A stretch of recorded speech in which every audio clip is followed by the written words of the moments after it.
feeling of just knowing a game is right for you when you first lay eyes on it is such a great feeling. The thing that happens is you start to Всем привет. excitement just build up. I'm thinking about it all the time, even in my sleep.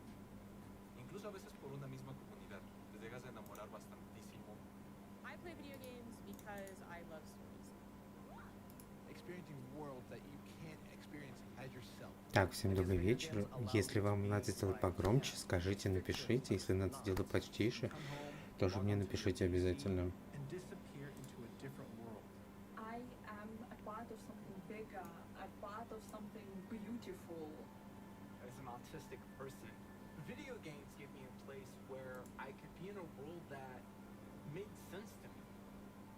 I will tell you that all of my family play video games. Me and my brothers, we would share the computer 1 hour at a time. 저는 제 와이프랑 게임을 가장 많이 해요. I'm really enjoying playing video games with my dad. My children. My little sister. That connection between video games, allowing us to converse with each other, added a lot to our relationship. Секундочку, сейчас сделаем чуть-чуть погромче. That I probably never would have. I can honestly say I met some of my best friends. Я надеюсь, погромче сам ролик вы просили. To share our joys, to share our achievements, to share our growth together. Every time I'm able to achieve something, I'm able to make myself proud. Killing heroic Blackhand back in Warlords of Draenor was one of my favorite memories. I managed to find that one hidden pylon with my one Mutalisk.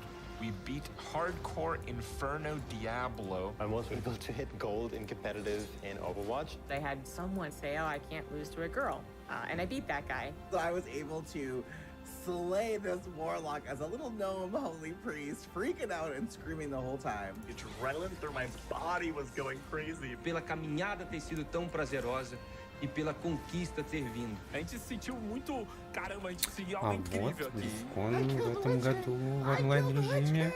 Потому что осенью это как бы из-за пандемии он ку-ку. Вот поэтому в этом году BlizzCon в феврале и в And a таком lovely little mage формате. came up and said, "Would you like a hand?" They helped me for the rest of the day. We've been married now for over a decade. Those video games filled a void. They filled the friendships that I didn't have. There isn't a huge LGBTQIA+ Виктор, как community in the нормально city. все по звуку? So when I was able to Нет play ли a video никаких game, I was able эхо? to start И talking to главное, people. нормально ли я с двух сторон, с двух ушей слышен? But video games were my escape. Простите, я немножко приболевший, поэтому могу немножко хрипеть. And I looked to video games as a way to escape from that sort of reality.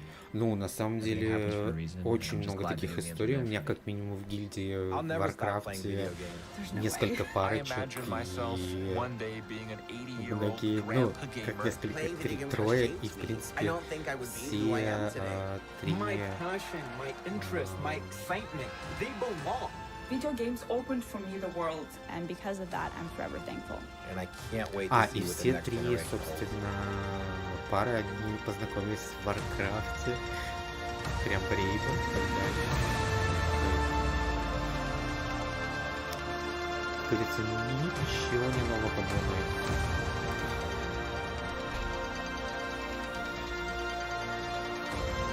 Хотя бы в этом году они старались...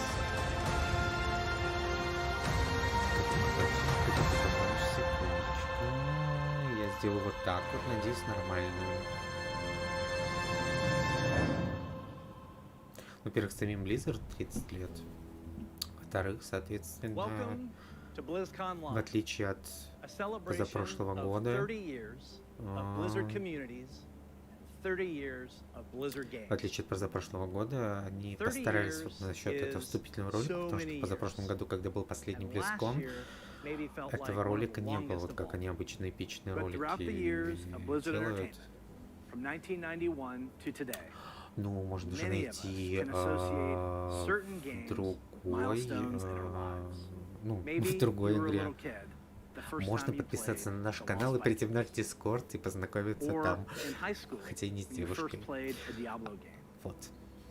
Можно и с девушкой познакомиться, смотря какие фильмы.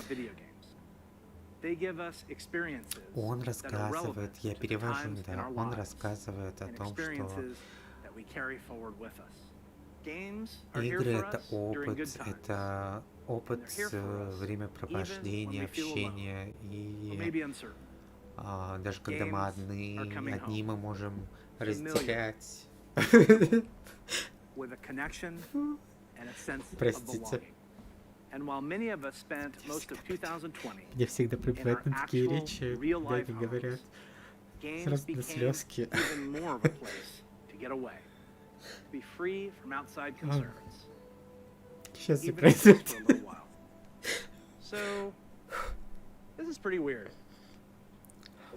Usually, when we start BlizzCon, the opening call is to my favorite Warcraft faction, the Alliance. Or my favorite faction, the Horde. I get confused.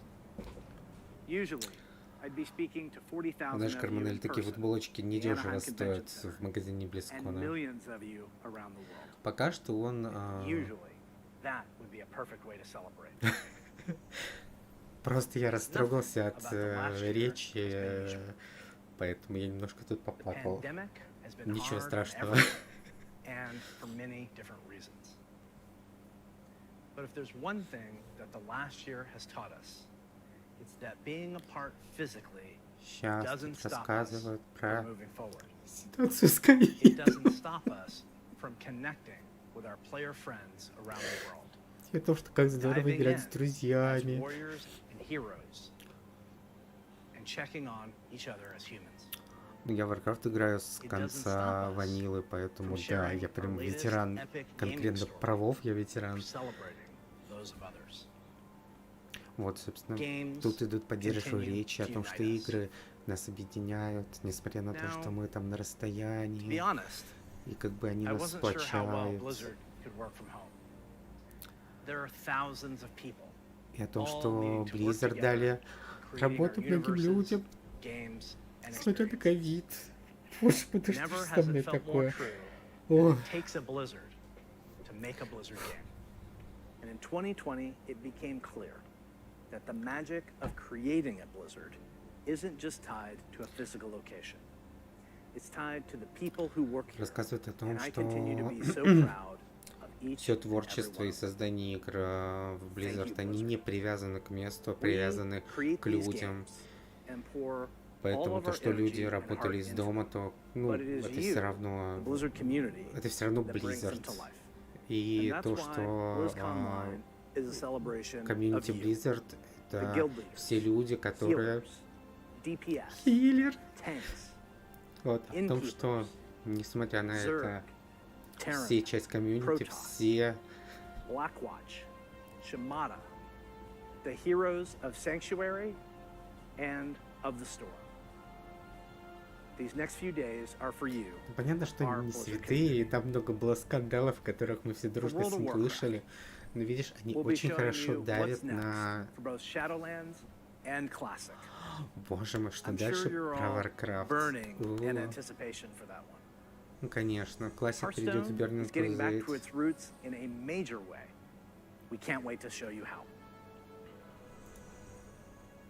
We also have news for our Diablo community. Ну, про Diablo уже известно, что будет ремастер второй части. Immortal не будет готов в этом году, так же как Over 2.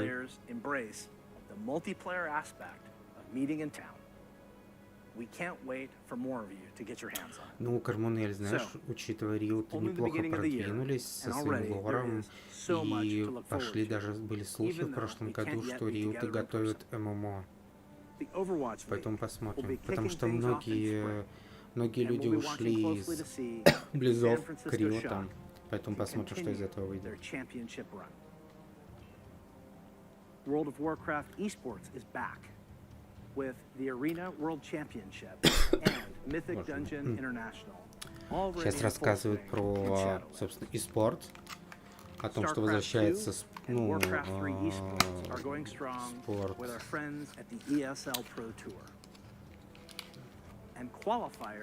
В смысле, Карманель, ты работал у Близзов? Почему-то я об этом не слышал. Не, я говорю именно про работающих у Близзов. Ну, многие ушли в компанию Riot делать игры. Не про игроков. Ну, я как бы тоже, я сейчас играю только в Warcraft. CD sales had finally eclipsed cassette tapes. Cassette tape, it's a rectangle piece of plastic, and there's a tape inside, and music would get recorded on. Но, если что, ты сможешь посмотреть потом записи.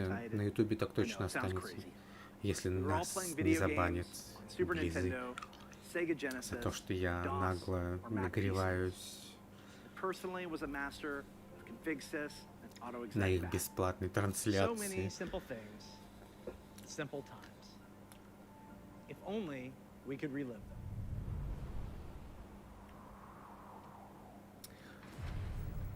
Собственно, сейчас говорят о том, ну, последняя фраза была такая, о том, что все игры Близзов такие замечательные, в особенности, если мы могли бы их пережить заново.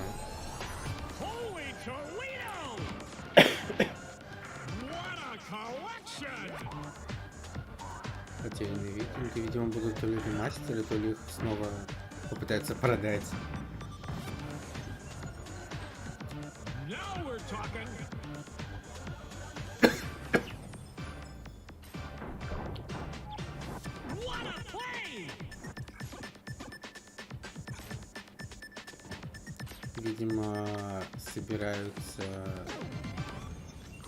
Видимо, собираются повторно продать старые игры. Очаровательно.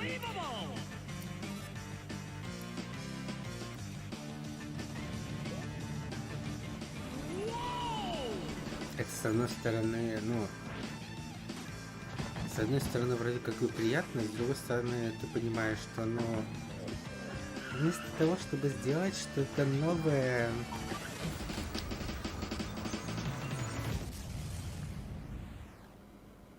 и явно они не будут это продавать дешево.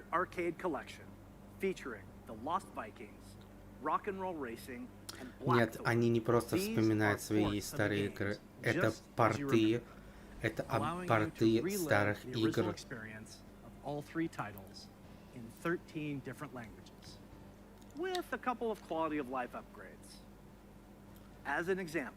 Я говорю, у меня вопрос только в том, что, ну, насколько это будет дорого, потому что, ну, какой-нибудь full прайс этой игры точно он не будет.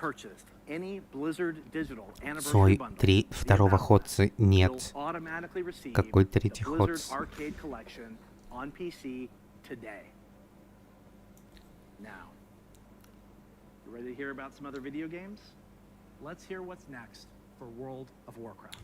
Давайте.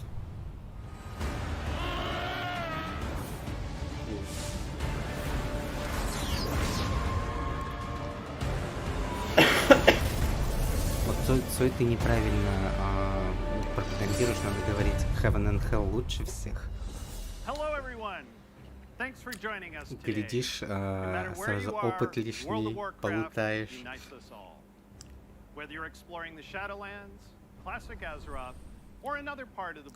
Говорят о том, что тут пока ничего интересного, говорят о том, что бла-бла-бла, вот есть Shadowlands, есть Ванила, ну, классика. Сейчас нам расскажут про то, что...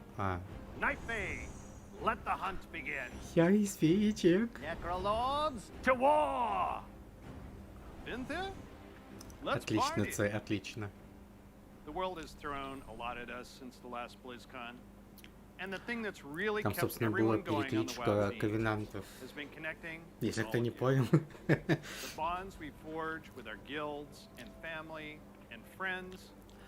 Корнель, за старый лор, да, но смей напомнить, что сейчас лора там нету, лор там мертв. Ты можешь забить на это. Я тоже очень любил WoW за лор, сейчас я просто играю, потому что PvE, потому что есть гильдия, есть ребята, с кем я играю. Про лор можешь забыть.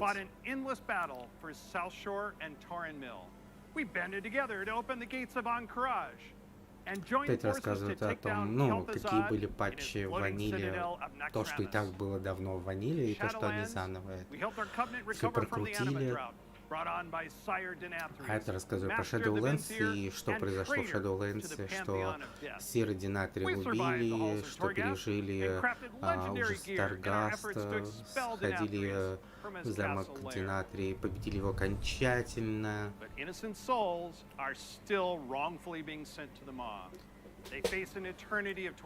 Но невинные Сой или Свет. He's preparing to break free from the Maw and complete his plan to unmake the entire Короче, тюремщик скоро вырвется на свободу. You may be wondering what she's been up to all this time. Today, Что будет с Ливаном? we're excited to unveil our first major content update for Shadowlands. Сой, вы с пределом сначала разберитесь. Собственно, этот ролик есть в самой игре. Look around you. What makes you believe you're not just a weapon to achieve his ends? Enough! Join our cause, or be made to serve. Right now, Собственно, видимо, будут сейчас покажут кусочки или идеи для следующего патча большого сюжетного. Просто будет 9.05, который уже анонсировали, это будут изменения. И вот у Кири, если что. Нет, это не Фростморт, это новый клинок.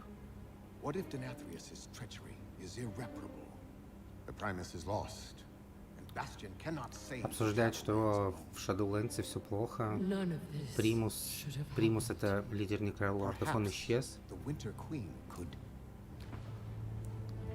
Королева Зимы. А дракон главный у Кири. A mortal, a king. By all our measures, one who has spent his life striving for justice. One who would give anything to serve his people. One whose heart is true. Very well. Так. He may approach. То есть Андуина выпустили из Таргаста, или он все того под влиянием тюремщика?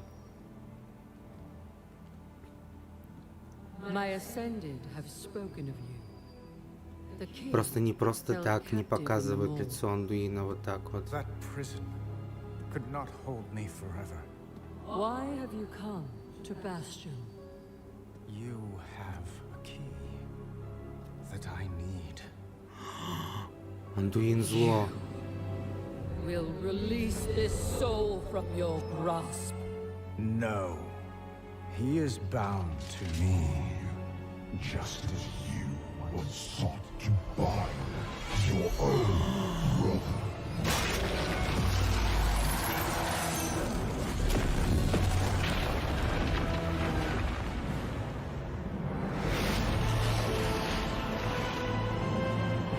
Это не Сильвана.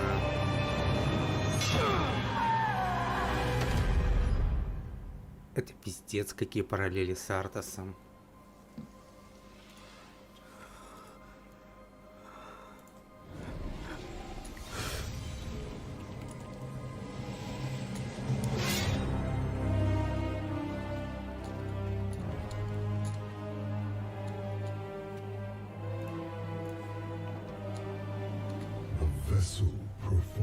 Это просто, это прям реально Артас 2.0.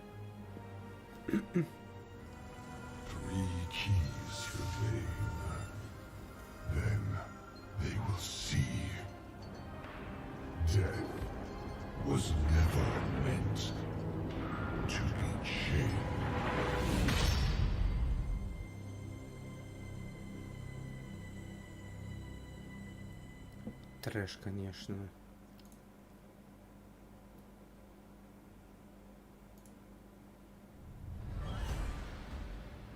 That is so intense. I know you probably have a lot of questions about what you just saw and what it means for the next stage of your Shadowlands journey.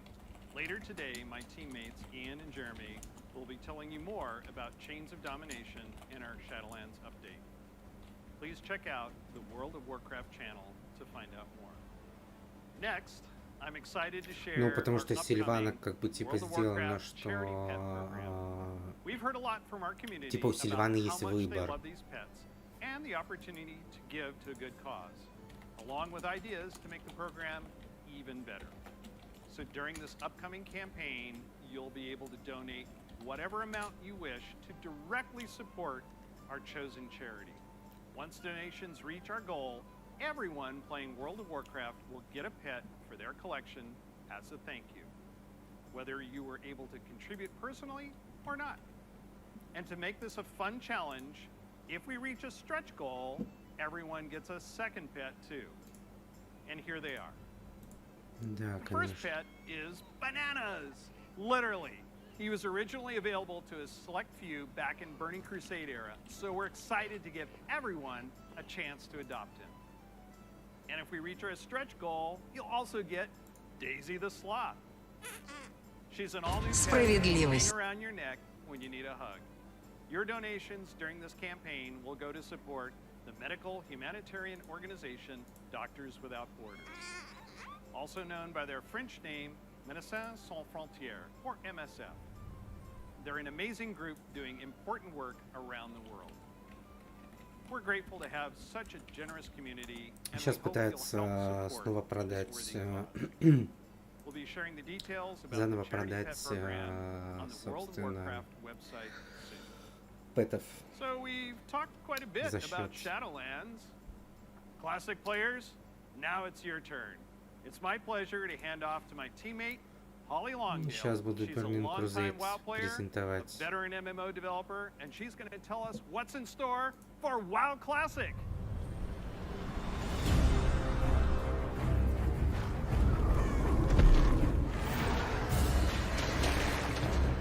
Да, пожалуйста. Hi, everybody. First, I'd like to thank all of you who have ever been part of the WoW community over the years.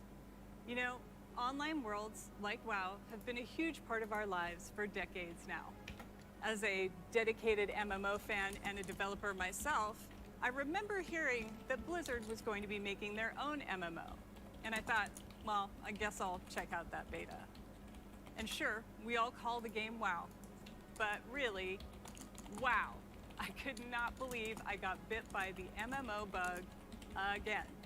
I was so excited to be able to make a Night Elf Hunter and be like that famous Dark Elf Ranger from the books that I loved.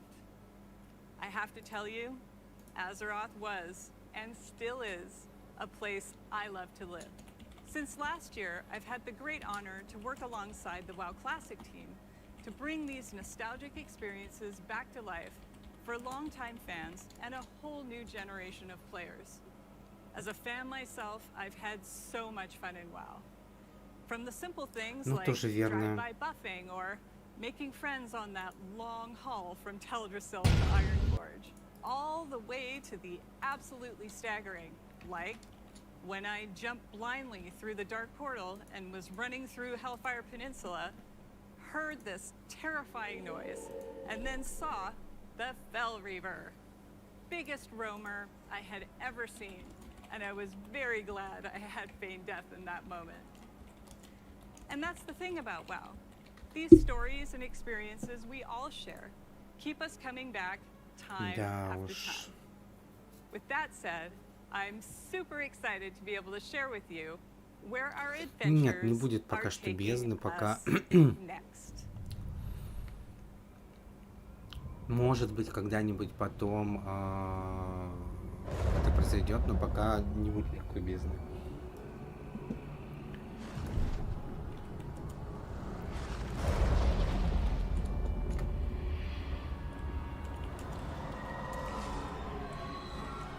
You dare enter my realm.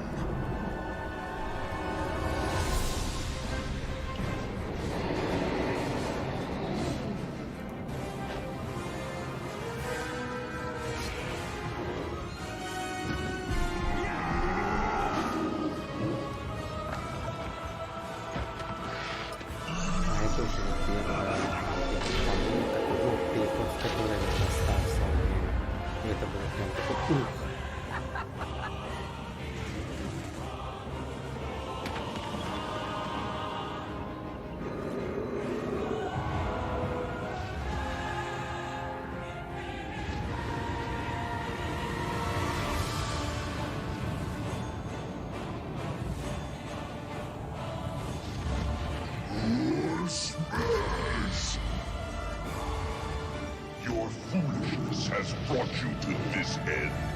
Take my blood and choke on it. Death to the outsiders.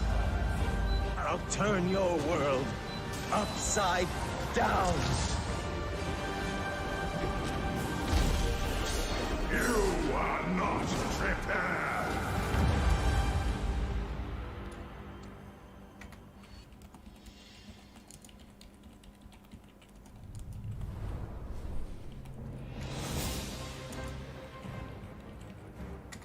Brings back so many memories, right? Like exploring the fungal forests of Zangarmarsh, or being awestruck at the chaotic magic alive in Netherstorm, the Draenei in Exodar, the Blood Elves in Silvermoon. I love playing them both. Do you choose to enlist the Aldor or the Scryers in your quest to fight the Legion? And of course, we can't forget gathering all your friends to fight Illidan at the top of the Black Temple. I can't wait to relive it all with you. Since the team first set out on their own quest to bring the original WoW back to life, we have learned a ton about what players are expecting from this kind of experience. We've also learned when to keep things just as they were, and where we all might be open to some changes. We're bringing all these lessons into Burning Crusade Classic, with our primary goal to bring back the same feeling you had when you faced the Fel Reaver for the first time, or when you were digging through piles of Felhound poop. Of course, we can't get this right without you, our incredible community. Soon, you'll be able to revisit Outland yourself when beta starts and tell us what you think. Later, all WoW Classic players are going to be presented with a meaningful choice for each one of your beloved characters. Do you want to move on into Burning Crusade Classic? Для ванилы. Короче, появится Burning Crusade дополнение, и для каждых игроков, ну, у игроков для каждого персонажа вы сможете выбрать, как бы персонаж остается в формате ванилы, или персонаж переходит на БК. Ой, я чувствую, сейчас появится опять сейчас новая волна БК-гильдии, БК-стримеров, БК лучший в мире, этот патч, лучший в мире аддон, Burning Crusade. Greetings. We're truly excited to share with you everything that's coming to Hearthstone this year. But first, let's take a quick look back at the year of the Phoenix.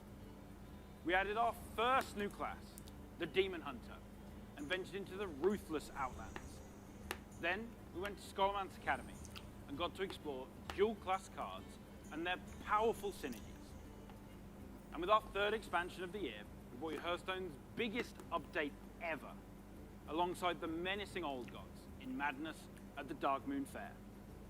We launched a brand new game mode, Duels, that saw more than 10 million matches on its first day. We also introduced our long-awaited achievement system and made a significant overhaul to the rewards and progression within the game. Now, it's time to say farewell to the Year of the Phoenix and see what's in store for Hearthstone this year. Welcome to the Year of the Griffin. Over the last couple of years, we've made big changes to Hearthstone. Throughout the Year of the Griffin, we want to keep delivering fun, new experiences and make sure that the tens of millions of you playing Hearthstone are always excited to log in. First up, we'll be giving the standard format its biggest shake-up ever, with the launch of the Core Set later this year. The Core Set replaces the old Basic and Classic sets with a collection of 235 cards made up of some of the better years, as well as 29 awesome brand new cards. And the best thing about the Core Set is that it's entirely free. So, there's never been a better time to get into Hearthstone. Here are 3 of Hearthstone's legendary dragons, reimagined to feel more up-to-date and competitive for modern-day Hearthstone. Ysera the Dreamer. You'll finally receive her full arsenal of dream cards right away. She's a nightmare for your opponents. Malygos the Spellweaver. He'll fill your hand with spells. Очередные вариации аспектов карт в ХС. Of magic. And finally, everyone's favorite black dragon, Deathwing. He's still as destructive as ever, but timed correctly, he won't leave you empty-handed. We'll also be launching a brand new format, Classic, where you can play Hearthstone as it was when it first launched. The Classic format will be fully supported, complete with ranks and rewards. Я даже не знаю, там уже просто столько уже всего изменилось, что я даже не в курсе. Там тоже какие-то стали теперь паки, событий, какие-то скины для всего, чего только можно.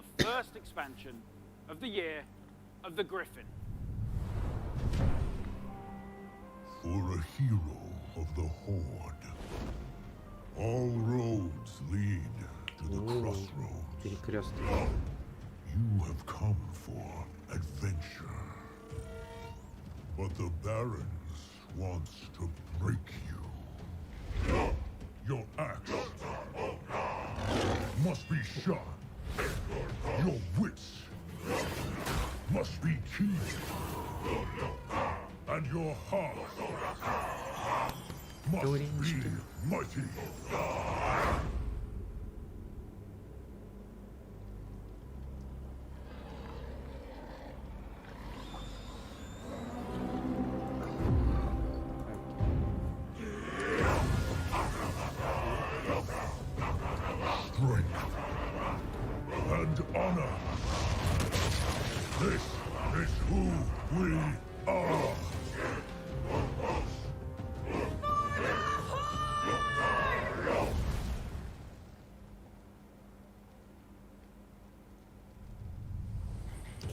Ну, по крайней мере, сам ролик клевый.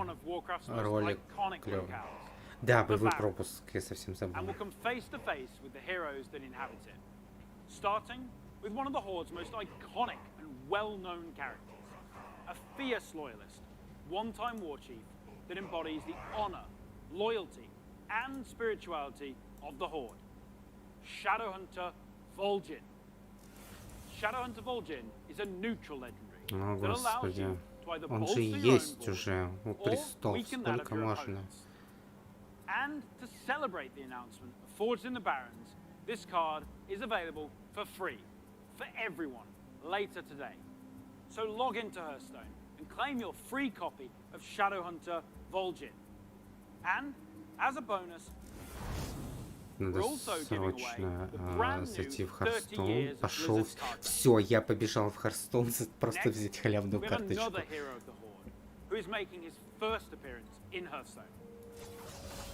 The legendary Blade Master, Samuro, featuring the new keyword, Frenzy.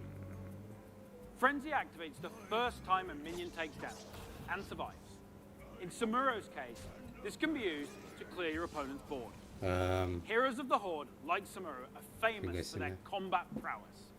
But others, like Thrall, are known for their powerful elemental magic. Take a look at this new shaman spell, Chain Lightning. Chain Lightning is a spell in a new cycle of cards that rank up and become more powerful when you have 5 and 10 mana, ensuring that they're always useful at every stage in the game. You'll also notice that they're categorized as nature spells. With Forged in the Barrens, we'll be permanently introducing spell schools across the entire game, which enables a whole host of exciting new strategies. And don't worry, members of the Alliance will be featuring some of your most beloved heroes and locales later this year. But what I love most about the Warcraft universe is its amazing characters. And our final announcement is our most ambitious addition to Hearthstone yet. It introduces a brand new way to play with your favorite heroes. Hearthstone Mercenaries. Mercenaries features strategic RPG gameplay, where you build teams consisting of some of the most iconic heroes and villains from the Warcraft universe, including timeless characters like the infamous Sylvanas Windrunner. And Ragnaros, the elemental lord of fire. You can also expect to see some of Hearthstone's fan favorites, like the unstoppable Devilsaur, King Crush, and the ever-growing Gruul the Dragon Slayer. You'll lead them in battle through highly replayable roguelike missions, where the map is randomly generated every time you play, and each node represents a unique challenge for your team to take on. Your heroes gain levels, new abilities, equipment, and can even evolve into more powerful versions of themselves. We're thrilled to finally show you Hearthstone Mercenaries. It is scheduled to launch later this year, and we'll have more to share with you down the road. Everything you've seen today is just a taste of what's coming in the Year of the Griffin. So don't forget to tune in to our deep dive panel after the opening ceremony, where we'll share more details on the core set, the new classic format, Forged in the Barrens, and our plans for Battlegrounds and Duels, as well as our upcoming single-player content. I want to thank the team for their amazing work. And on behalf of all of us at Hearthstone, we want to thank the many millions of you who play our game.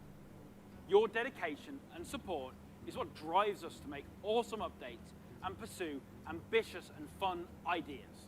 We can't wait to kick off the Year of the Griffin with all of you, and we hope to see you in the game soon.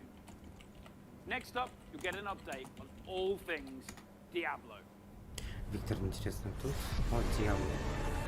Ну, по Диабло я тоже могу предсказать. Марат, привет. По Диабло я тоже могу предсказать уже, что это ремастер второго будет.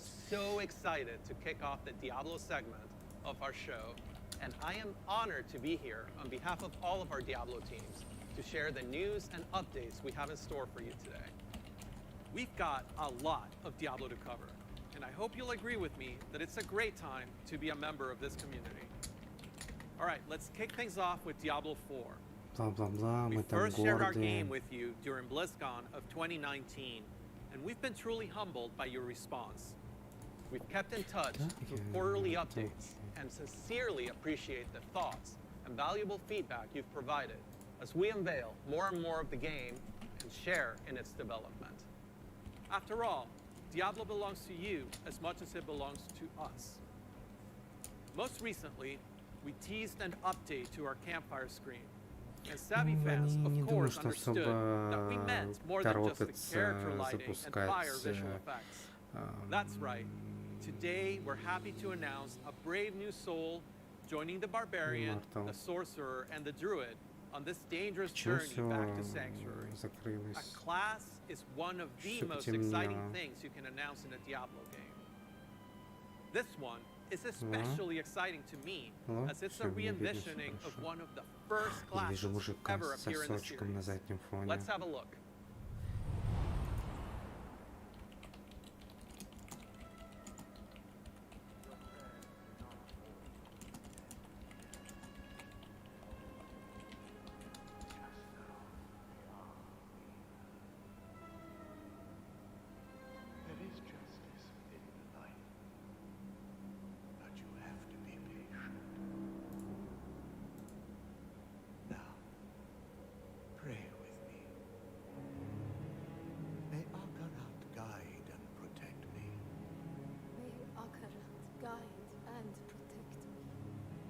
May he shepherd my soul. May he shepherd my soul. And grant it mercy. And grant it mercy. What are you doing here? This is not the time. But this is confession. And I have sinned. I was a thief who stole from those more fortunate. I strayed from your light and found my trade in the shadows.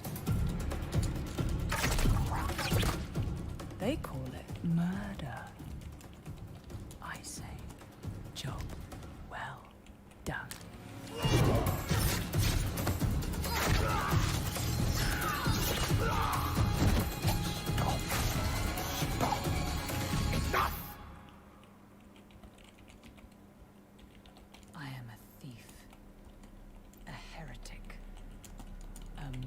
adventurer, father. Will Akaran serve me? You mock our light. But those monsters were a scourge upon my father. And you were the answer to their prayers. Then we are Ну, settled. видимо, And you owe me. может быть, завтра. Ну, у нас, потому что... Thank the heavens. У нас посты самые оперативные. Завтра в ВК у нас поработает The heavens Денис. didn't send me. Новый класс.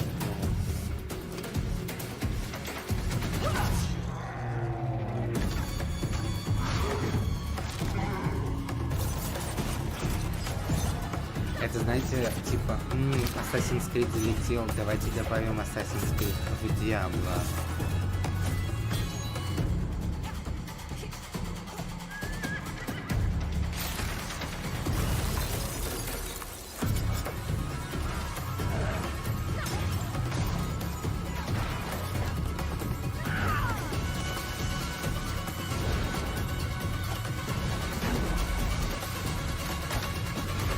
Она была, по-моему, я не помню. Была не убийца, была лучница амазонка в первой части точно, а во второй я вот не помню, не подскажу. Но просто вот эта вот штука с ушами и полурелигиозной тематикой, это прям, знаете, закос под ассасинов, простите меня. Я вот тоже думаю, в первой части была лучница амазонка, это немножко другое.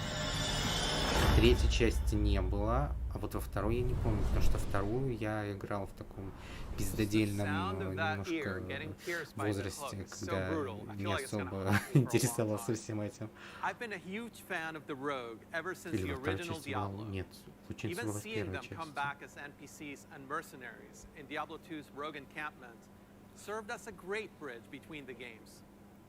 With the setting of Diablo 4 being a larger world than we've ever played in before, we're excited to show you not just what the successors to the original rogues in the series have been up to since the fall of their order, but also what some of the other rogues in the world of Sanctuary might look like. The mantra for Diablo 4 has been customization first, and the rogue takes us to a whole new level. From the beginning, the rogue has been an incredibly flexible class, able to adapt to any situation. Короче, лор в том, что у них немножко, их орден разрушен, все такое. И что рог, они, ну, во-первых, кастомизация будет для всех персонажей максимальная, разнообразная. И роги могут быть не только лучниками, а они будут весьма такими универсальными, как я понял. То есть, как я понимаю, можно будет играть с рогой и лучником, и рогой и милишником, как вам удобнее. Ну, Марат, не знаю, по моим данным, не то чтобы расширили... мир расширили, я читаю, лор расширили. Я такой, лор-то не особо там расширили. Новое Диабло.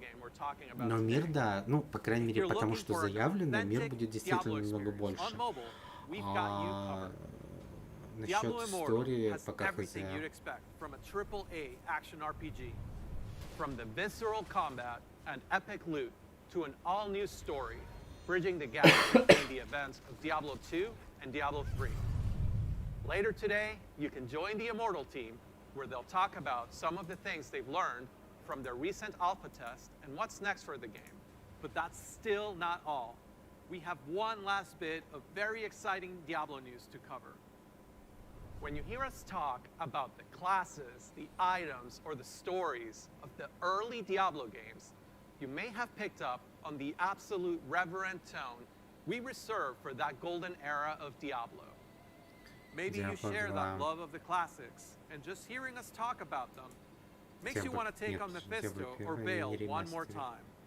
Or maybe even for the first time. After all, some of our favorite moments happened a long time ago, and not just in Sanctuary years.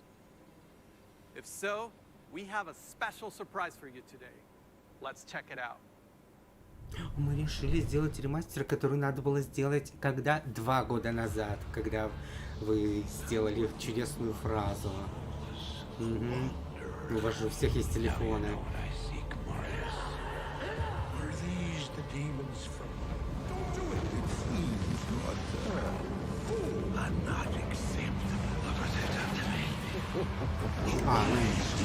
Собственно, как я говорил, ремастер 2.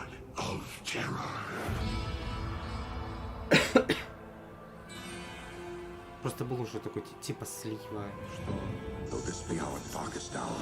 рассказано ремастер. А получается, он, по-моему, во 2 была рога, если я верно увидел.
After more than 20 years, the Dark Wanderer has returned. And once again, he travels east. Always east. Diablo 2 is a landmark game for Blizzard. Diablo 2 Resurrected is a full HD remaster of both the original game and the expansion, Lord of Destruction. It takes the 2D sprite-based classic that we love and brings it into the present in 3D, utilizing up-to-date graphical rendering and lighting technologies. It also includes modernizing all 27 minutes of cinematics, recreated shot for shot with the explicit intention of preserving both the look and the pacing of the original movies. Blizzard has a long history of games that we're proud of. And when we think about Diablo 2, we think about it as a definitive pillar in our foundation. Now, it's funny to think that some of you weren't even born when D2 was released, which makes it all the more important that we deliver an authentic experience wherever you play. We want everyone to relive their memories or experience the game for the very first time on their platform of choice. And so we're excited to bring Diablo 2 Resurrected to PC and console, along with cross-progression. And for those of you who are in love with the original, and you just wish it Ну, а worked more здесь будет, seamlessly в on modern Immortal computers, будет you can bring убийца с той back одеждой, с all которой of вы that захотите ее nostalgia одеть. exactly as you remember Захотите, наверное, может and быть, enjoy the раздеть. game in its Это original 2D какой-нибудь мод form, обязательно сделаю, much как это like we обычно did with делают. StarCraft Remastered. Obviously, there's a lot to talk about. Later today, Diablo speedrunner Mr. Llama will host a roundtable with members of the development team on the dedicated Diablo channel. If you are a Diablo 2 fan, I encourage you to take a look. So, from Diablo 2 Resurrected, to Burning Crusade Classic, to the Blizzard Arcade Collection, it's a whole lot of looking back. And while we have teams dedicated to bringing these timeless experiences into your hands, it's actually a very small percentage of our developers working on these projects. Far more people are working on the future of Blizzard. And in addition to what we'll be talking about during the show, we can't wait to tell you even more about our plans over the course of this year and beyond. If you had asked us 30 years ago what gaming would look like today, None of us could have predicted the current Blizzard lineup of games. Боже мой. The advances in technology are one Простите, thing, пожалуйста, за мой but it's кашель. really what those advances Сейчас have опять enabled речь про that's even more ностальгию. incredible. О том, что Think 30 about лет the people who назад play мы не games могли and the представить, communities какой будет that have игра, grown и up around it. The way какой people can комьюнити connect замечательный instantly, вокруг нас no matter вырастет. where they are in the world. The way people are increasingly able to Боже мой, express какой their охренительный identity хомячок and в шарике там был. Вы they видели? are through their favorite Я games, надеюсь. communities, Черные platforms. гномы. The Упаси нас, explosion Боже. of things like streaming, cosplay, and esports. It would have been hard to imagine Мне кажется, я any видел of that 30 years ago. кошмар. And at Blizzard, that is what excites us about the next 30 years. There is Я видел so much that we're working on. миллионы. And some of it you already know about. The rest, we look forward to talking to you about it when the time is right. Just like the real world, the worlds of Warcraft, Diablo, StarCraft, Heroes of the Storm, Overwatch, and Hearthstone are diverse, expansive, and full of potential. We are not only iterating on the experiences that you've come to expect from us, we're also exploring different ways to express our worlds and welcome more players from more places into them. And we aspire to continue to lead on priorities like accessibility and toxicity control, and to continue supporting causes that have a positive impact on the real world. We want to continue to bring those same feelings of joy and achievement that we all felt when we first defeated the Lich King, or beat Diablo on hardcore mode. Because when we geek out on those experiences with others, we can't help but see the similarities between us and feel what's possible when we play together. Of course, there are new Blizzard worlds that we haven't visited quite yet. And when we do finally unveil those games, Нет, ну косплееры бывают разные, понимаете? our hope is that you will see in them what we do. Как бы нужно понимать, что есть профессиональные косплееры, да, которые максимально пытаются в образ. Есть косплееры, например, которые на деталях там, прям фанаты. То есть, если нужен там косплей, они стараются максимально из настоящих, а не из бутафории делать. А есть те же, как бы, ну, есть просто люди, которые хотят пофаниться, да, и прийти в костюме. Мы понимаем, что это не то чтобы не косплееры, прям что, но они просто хотят, люди хотят пофаниться, прийти, дать, ну, в удовольствие. Да, это иногда странно выглядит, когда ты видишь там не совсем подходящего человека под персонажа, но нужно понимать, что люди не пришли в костюме за тем, чтобы сказать: боже мой, смотрите, какой из меня там мега супермен, хотя я там под 300 килограмм вешу, и я шарик. Нет, они просто хотят пофаниться. Просто, ну, будьте проще. It depends on where you watch. For those of you looking for an update on Overwatch, check out the behind-the-scenes look into the development of Overwatch 2 over on their dedicated channel right after the conclusion of opening ceremonies. There, you'll hear about Overwatch 2, new content, new features, including new maps, hero missions, talent trees, and more of what we think will make Overwatch 2 a unique gameplay experience. For World of Warcraft, Diablo, and Hearthstone, you'll get a closer look on their respective channels. And on the dedicated strategy channel, some StarCraft legends will be going head-to-head in epic competition. Once again, welcome to BlizzConline. Be good to one another. Welcome home. Before we kick things off, here's a little something from a previous BlizzCon headliner. Hey, thanks for having us. We're Metallica. Thanks for having us at BlizzCon 2014. We would love to be there this year, but obviously can't be. So сейчас будет here we are, музыка, and сейчас this is будет for you. перерывчик, как я понимаю. Ну да, даже сейчас вы потише, вы мне извините.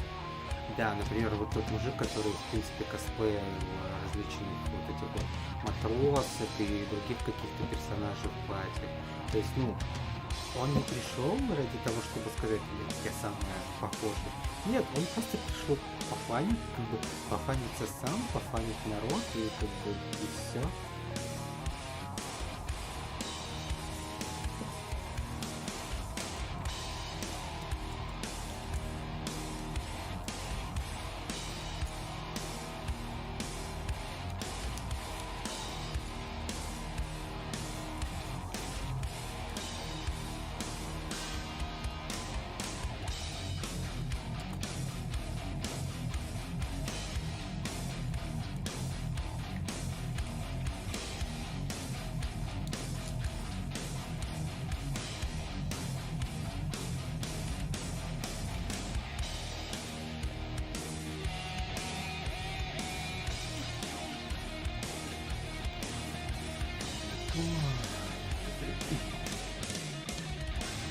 Ну, сейчас, я думаю, так как BlizzCon и все через онлайн, я думаю, сейчас все, кто может, придут.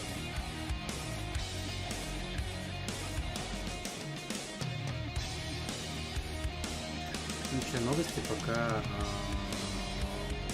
почти...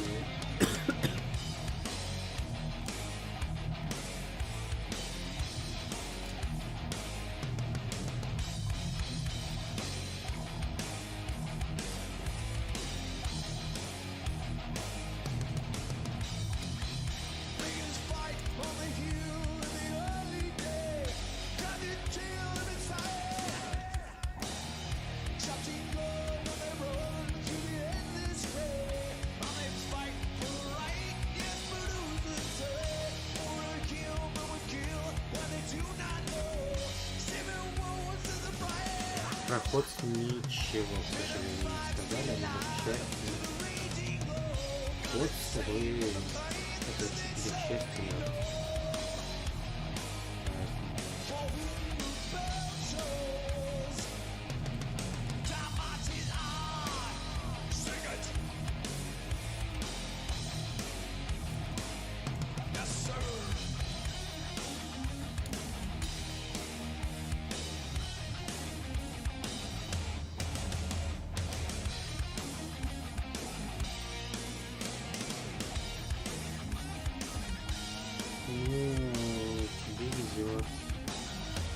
Скажем так, сколько я не пытался заново зайти в ход, если играть в него одному, это нет, это просто нет. Это просто какой-то, ну, трэш-угар сидания, если честно. Честно. Если это вот так не видно, то можно сделать так. Если музычку где-то на заднем фоне, мы посмотрим еще раз вперед. Последний раз я в ход заходил, наверное, полгода назад. Мы играли с ребятами. Если с ребятами мы поиграли более-менее, то когда я потом там через пару дней заходил уже без ребят, честно, это просто, это трэш-угар, серьезно.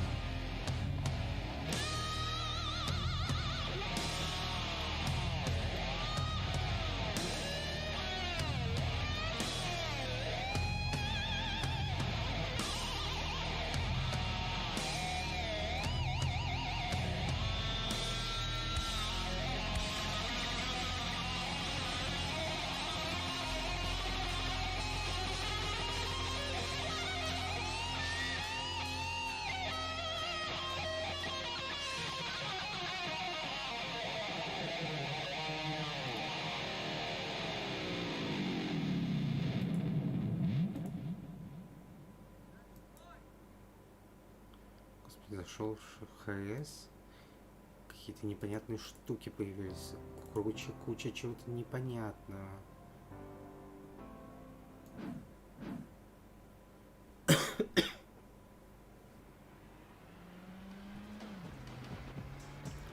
Серьезно, вот просто, мать моя женщина, я по-другому не могу называть.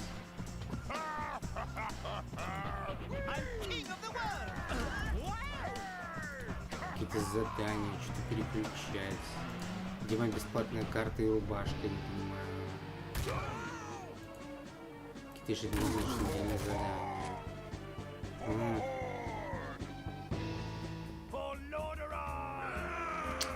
А тем временем там у нас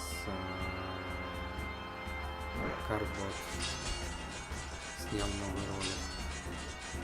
Ну, нарисовал новый ролик.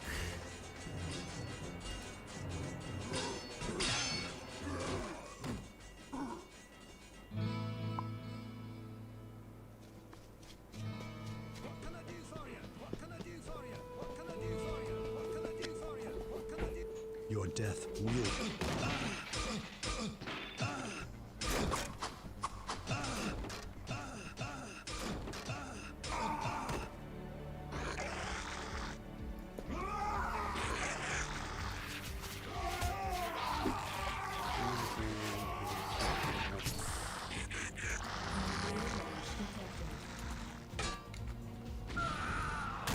Morta Vespa Gaia Inu.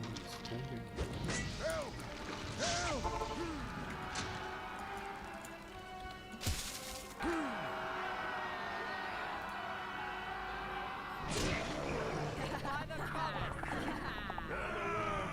Strike with great vengeance!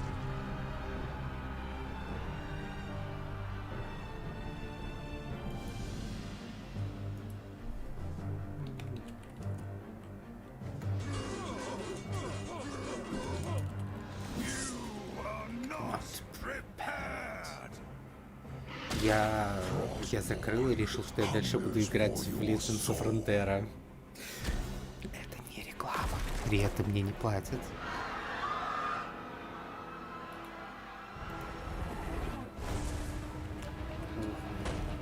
Your time has come.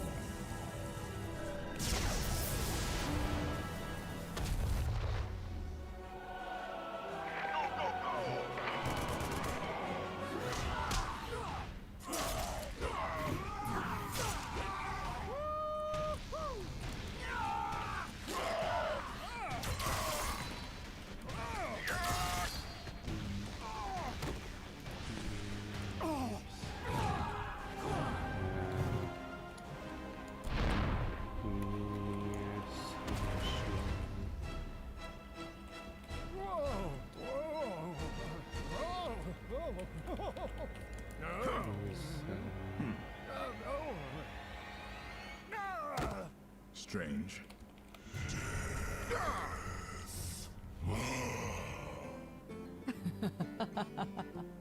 Greetings to you. Seems you're ready for the real thing.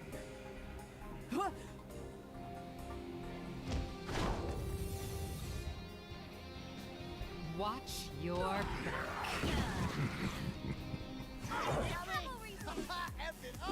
Hey, look at me! Looks like we got an audience. I'm getting good at this. I am in the groove. Turret online. Стоп, асимметру добавили ход? Или я что-то пропустил?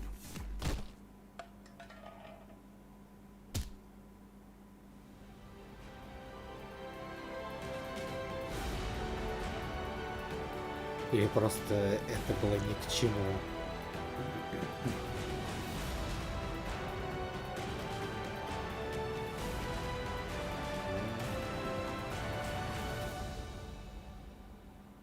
Как я понимаю, это просто намешали все. Пикота, привет. Ну, сказали точно, что ни Diablo 4, ни Овера... все, перерывчик пошел, как я понимаю. Ни Diablo 4, ни Overwatch 2 в этом году не будет точно. Об этом они четко заявили.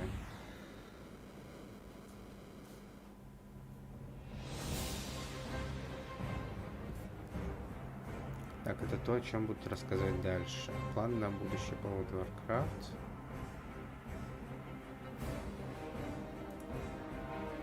Welcome everyone to our deep dive panel for WoW Classic. I'd like to start with some introductions with these fine WoW gentlemen with me Classic. and myself. I'm Holly Longdale. I'm the principal producer for WoW Classic. A little bit about my background. I spent 13 years working Diablo on EverQuest. I started as a game взгляд designer заулыбился and eventually Overwatch 2. became the head of the Подобный studio for разбор the Diablo, EverQuest итоги первого franchise. дня. That said, I've always been a WoW player since beta. So this is obviously a dream come true for me, and I'm thrilled to be here with you. I'm Patrick Dawson. А это по играм еще можно Have been on WoW for most of that time. Hearthstone.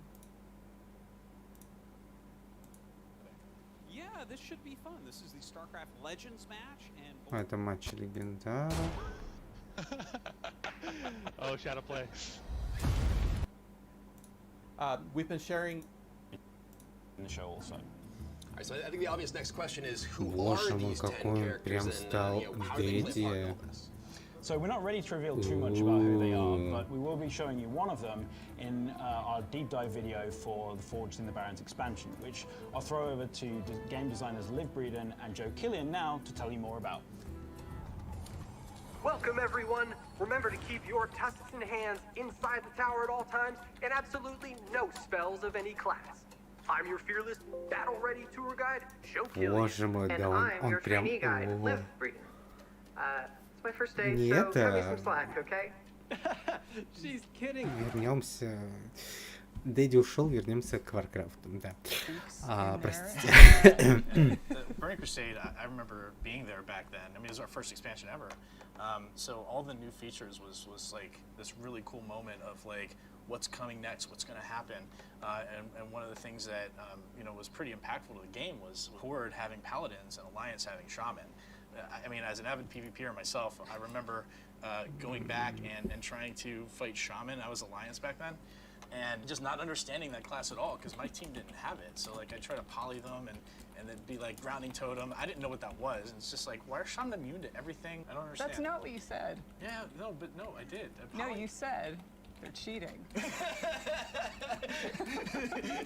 I understood polymorph druids, but Shaman, why? Like now I started to understand Shaman a little bit better. We got some of their benefits. You know, I actually like got to see totems being placed down on my side for once, and got to see the frustration of dealing with Bubble Hearth on the other.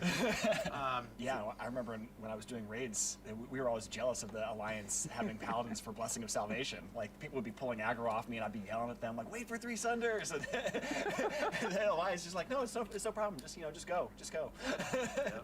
So, hey, I mean, you know, we were upset raiding, like, Razor Вообще, да, I mean, really, even разные люди играют в Warcraft, but there were a ton of new features and abilities with this too. You know, as we got to level 70 and got to experience new content, new things. I remember one of my first experiences with understanding what it meant, but for designed by Blizzard, right? Oh, Because I was an engineer, right? I wasn't a designer. I was working on like the live ops team at the time, and you know, I was playing my class, avid player of Mage, and I sent this long email to Tom Chilton saying like, hey, you know, here's what Mage needs. Dawson Manifesto. So it was a well thought out forum post. And what was in it was things like bring back invisibility, let's get a threat dump in the class. And I didn't even necessarily tie those two together because that's a pretty good idea. Let's give mages invisibility. And just knowing that skill was coming along with some other new stuff for mages like the Molten Armor, the Ice Lances, was just really cool to see all this new stuff in Burning Crusade. On the other side of that, I was really excited about Spell Reflect because I was really frustrated getting polymorphed and being able to like reflect that back on the mage. As a mage, I was not excited for you. I bet you weren't. And there were even some PvE encounters that had abilities that you could reflect back. So I remember that was really fun to kind of find ways to time that and use it as a defensive ability as well. I was a hunter. Mm-hmm. I'm a hunter also now, a hunter. actually. Yeah, I've switched. But I remember just chasing Beastmaster and just DPS. Yeah. That was it. That was the chase. Yeah. Talking about that too makes me think of like the arenas and the arena system. That was a whole new world for us, you know, with battlegrounds and the way they worked before. Like the way the matchmaking happened, usually I was pretty competitive in PvP, so I would either get in there and stomp the enemy team who was just there to be casual, or even though like we were a good team, we weren't like the best of the best. So when we ended up going against one of those teams, it was just like, well, geez, we're just getting stomped now. This is tough. Arenas gave everyone an opportunity to play against equal-minded opponents, right? So if you were a little bit more casual, you get the opportunity to play against people who weren't maybe so competitive. Or if you were like cutting edge, go for it. Like try to be the best of the best. And what was great about that is it really just it spawned an esport. Like that wasn't. Давайте посмотрим, вдруг Point я out some of my дайте favorite нет. sites. Ooh, wow! All I see are a bunch of rock formations. Yeah, but most people take them for granted. Боже мой, как они ужасно someone needs играют. our help. Вернемся к Warcraft, да. И One of my останемся favorite на memories нем. was actually in the first zone, Hellfire Peninsula, and it was adventuring around in Hellfire Peninsula, going around and doing all those quests, and always living in fear of the Fell Reaper. Because you'd be out there collecting parts from like a broken Zeppelin, and you'd be fighting off your Hellbores, and then all of a sudden you'd see the screen start to shake, and like these thump, thump, thump, and then and you're like, oh my god, I gotta run, he's right on top of me. Sound still haunts my dreams. Oh, I know, yeah, it's terrifying. Even in life, it's just feign death. Yeah, Feign death. yeah, just get out of here. And then the payoff when you later go to Netherstorm, and they give you the quest, they're like, could you get me a part from inside the Fell Reaver? You're gonna have to kill him. And you're like, that guy? Like that guy that used to terrorize me? And they're like, yeah, I think you could take him now. And that was such an exciting payoff to be able to like bring that full circle and go back and see him again. For me, I snuck into beta. I got really lucky because I could see the construction sign for some of the zones, and of course I ignored it and went and explored. So I remember running through Blade's Edge and just seeing dragon carcasses, skeletons impaled in the environment, and then moving on to Netherstorm. I just was blown away, even from Zangarmarsh all the way through. Everything felt like its own world, and just to be able to go through that and just the delight of it and the epicness of it, and then you come up to Area 52. That's what I love about WoW, is you can have epic storylines and still find lightness in it. So I just loved it. I love it. I'm an explorer, so. You know, for me, I remember Burning Crusade really opened up a new gameplay type for me. I became a collector in Burning Crusade, right? And it kind of started with the Aldorn Scryer rep. Because I got my outer rep all the way up, and then То есть они делятся просто своими впечатлениями вместо того, чтобы рассказать о чем-то, ну, блин. And I was like, I bet I can, you know, just to prove people wrong. And I did, and it was cool. It was really fun. But then I started doing other things. Like there were all these new like mounts and pets, and I went back and even got some of the older reps like Thorium Brotherhood and Winterspring. But then like things like Netherwing Ledge came out. The world just opened up for me in Burning Crusade to really start my collection. Of course, we also had flying mounts, which I loved, and then decided to play with some friends on a PvP server, and was running around Ой, Hellfire. на самом деле я надеюсь, что через пару лет ГГВП раскрутится и нас будут приглашать на всякие штучки, а учитывая, что у нас еще есть, так скажем, протекторат V-лобби, то у нас просто вот мы прям такие сразу поедем. And that was 13 years ago. So that code has been hanging around for 13 years. And we're not just doing a save as Burning Crusade classic. Oh no, it's a lot harder than that. So let's get into some of Кстати, those Цой мне details. объяснили, как на самом деле надо считать это. Я связался с человеком, со специалистом по миру тьмы. Он сказал, что есть очень хитрая вещь, что ее отбалансили там в тайных кругах. Короче, считают успех, ну, кидают бросок атаки, считают успехи, а урон от оружия, собственно, прибавляет еще к успехам. То есть получается, что у тебя вот урон от оружия плюс еще там то, что стабильно дает оружие. То есть условно, чтобы, ну,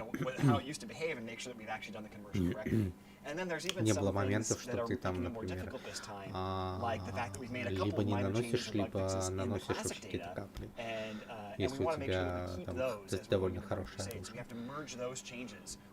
Поэтому, скорее всего, мы будем по этой системе для обычных, по крайней мере, ударов. there's an enormous amount of time spent looking at, okay, this is how it came out В любом now. случае, я уже We have a договорился с reference Чебасиком, потому что у него там that все равно is должна быть, так скажем, the тренировочка. That's right. We do use the old code for that. So like we still have it. We just don't want to ship on that anymore. But we Я have не like the old цепляюсь code за with мир the old тьмы. data knows exactly how it's supposed to behave. So those things work together. We can bring Я that up цепляюсь не за internally мир and take a тьмы, look at it. It's like, okay, я this is how смотрю it was back на... then. This is exactly what it used to look like. And we do sometimes find things that are bugs we still want to fix, but a lot of times it will tell us like, oh, this thing is not a bug. This is actually Сама система это сторителлинг, она мне очень нравится, как просто сторителлинг используется в мире тьмы, и оттуда можно брать, собственно, идеи, как реализовывать. Потому что ты, если заметишь, у меня многие вещи работают не как в мире тьмы, и они переделаны. Просто я посчитал, что по той системе, которая сейчас считается урон, это, слишком пан либо пропал.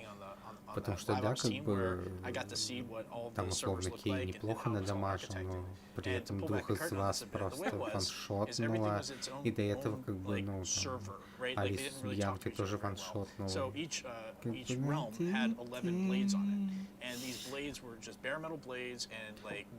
А если, например, отдельно брать попадание и отдельно брать урон, то это уже становится таким... Простите.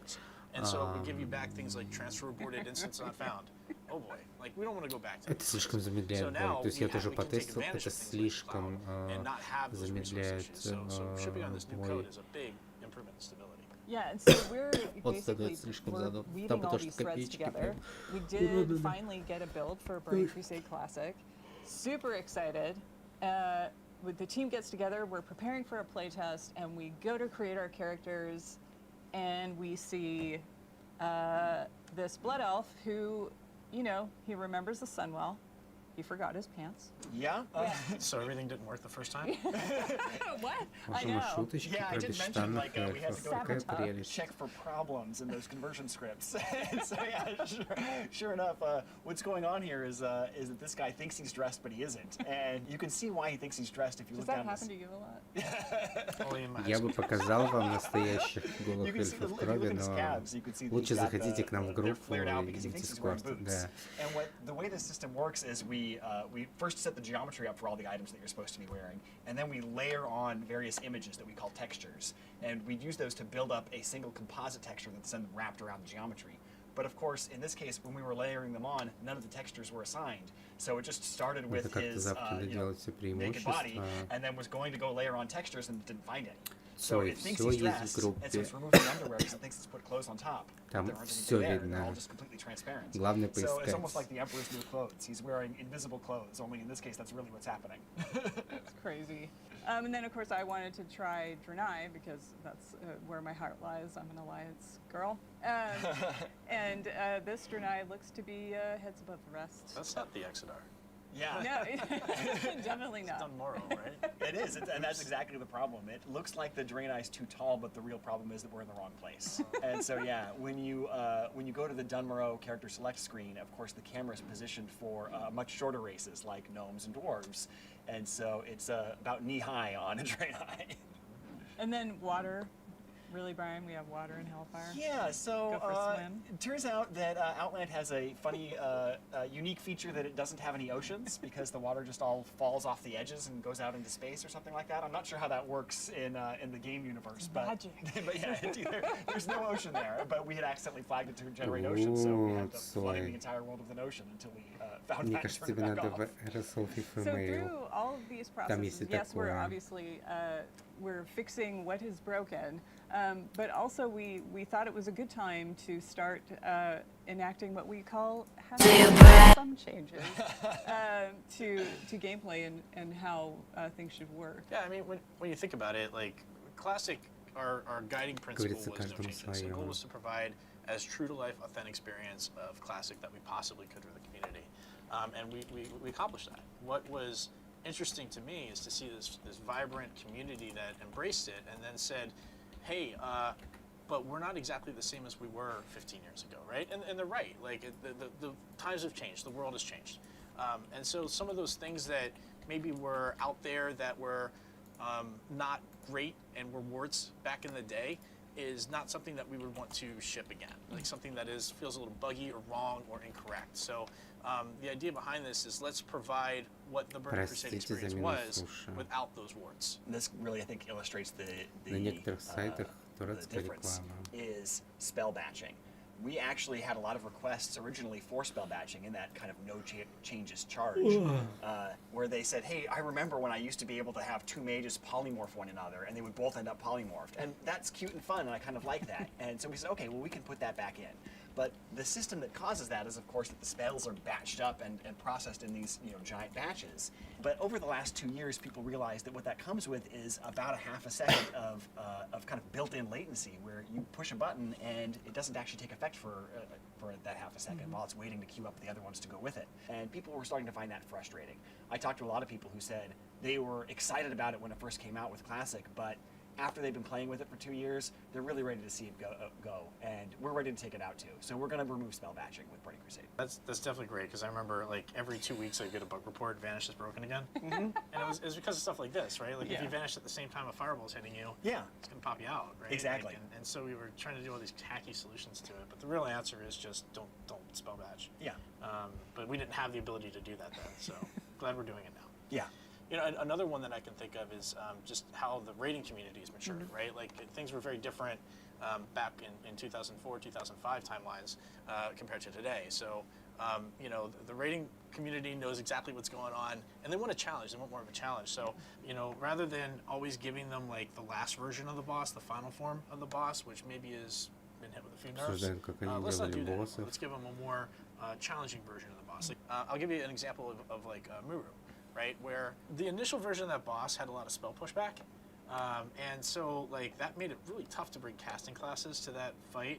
We did fix that pretty quickly and change the fight to allow for that. Now that's a change we probably would incorporate in this, right? Like we don't want people to feel excluded or not part of being able to do a fight like that. But then probably a month or so after that, we nerfed Muru's health. That doesn't need to happen. Let's just keep it in the hard form. We can evaluate any changes we need to make after that, but it won't just be like, hey, final form, we're not even going to look at it. Let's call it a day. So. Yeah. So how did your mage handle the pushback? I just was sad. It feels personal, yeah. No, I was the raid leader, so I got to choose who went. But the one mage allowed to go. that was honestly, that's one of my favorite fights ever in World of Warcraft. That was a really, really fun fight. That's awesome. Another change that we're talking about making is along the lines of that PvP balance and faction balance is, obviously with Burning Crusade, Paladins are introduced to the Horde and Shamans are introduced to the Alliance, and that was intended to be a balancing of the factions and let's make them even. And then they wanted to kind of keep a little bit of flavor of that faction identity, so they kept Seal of Blood on the Horde and Seal of Vengeance on the Alliance. It was intended to be equivalent power abilities that were just slightly different in flavor, but in retrospect, Seal of Blood was just so much better. And so one of the changes that we are going to make is we are going to give the opposite faction's seal to the other faction, but we're going to do that at max level. So we keep just a little bit of that faction identity, where Horde will get Seal of Blood at level 64 on schedule, and then get Seal of Vengeance at level 70, and similarly Alliance will get Seal of Vengeance at level 64, and then their equivalent, Seal of the Martyr, at level 70. Another thing we want to talk about is arena teams. When it first came out in Burning Crusade, the arena team system only let you have the same number of players on your team that was the size of the bracket it was for. So for example, a 3v3 team could only have 3 players on the team. So if someone was like sick or unavailable one night, you couldn't play. And that felt really frustrating. So we're definitely going to go with like the last version of that, where you could have twice the size of the bracket on your team roster, so that you had alternates you could swap in and out. And then that way, as long as anybody had participated in, I think, 30% of the matches, then they got the full credit for the week of participation. Is that what we did, personal ratings versus team ratings? I think that came later, and we're also considering whether or not we want to do something with that as well. Because another thing that was problematic about Arena Split was the way that the ELO system was so inflationary. So we're talking about whether or not we want to move forward with converting that to something more like the modern MMR system, so that it isn't as punishing to people in terms of like waiting hours for a match at the highest levels and things like that. And another change, we were going to что Андуины сделали уже give вжик, players access и он to больше Blood не Elf and мужик. Draenei early, So that before we actually open the dark portals, you'll have a chance to level those up. That's definitely not something we did originally. I remember I had a friend who was really frustrated that the rest of us were all running around in Outland, and he was like, I'm still back in Outlands. What is going on? When can I play with you guys? So I'm really glad we're doing that. Doing that with pre-patch? Yes. Yeah, that's the plan. Cool. Pre-patch will come out and you'll be able to go start your Blood Elves and Draenei. Поэтому я просто они сейчас будут обсуждать все равно. Я просто ожидал, что они будут рассказывать что-то новое. Судя по расписанию, это новое будет где-то через and Gruul's Lair and Magtheridon's Lair. And we want to start with just that release because we found with Classic that people really enjoy that kind of gear progression, and that's where all the tier 4 gear is, those raids. And we want people to have an opportunity to level up, catch up to their friends, and all kind of go through these things together. So as we unlock each chapter, we want to make sure everybody's having enough time to be part of that chapter. And the next chapter after that will be phase 2, which will be Serpent's Ride Cavern and Tempest Keep. Then next we move on to phase 3, which is Hyjal and the Black Temple. And the reason that's a change is, of course, originally Hyjal was available from the launch of Burning Crusade, but nobody could really get in there because of the way the attunements work. So we'll unlock that as a later chapter alongside Black Temple. And then that'll go with Arena Season 2 at that point. And then Arena Season 3 will come out alongside Zulaman with a little bit of catch-up gear for anybody who's taken that long to catch up. It's another smaller instance, a 10-man. And then finally, Phase 5 will be Sunwell and Arena Season 4. It's been a very busy year.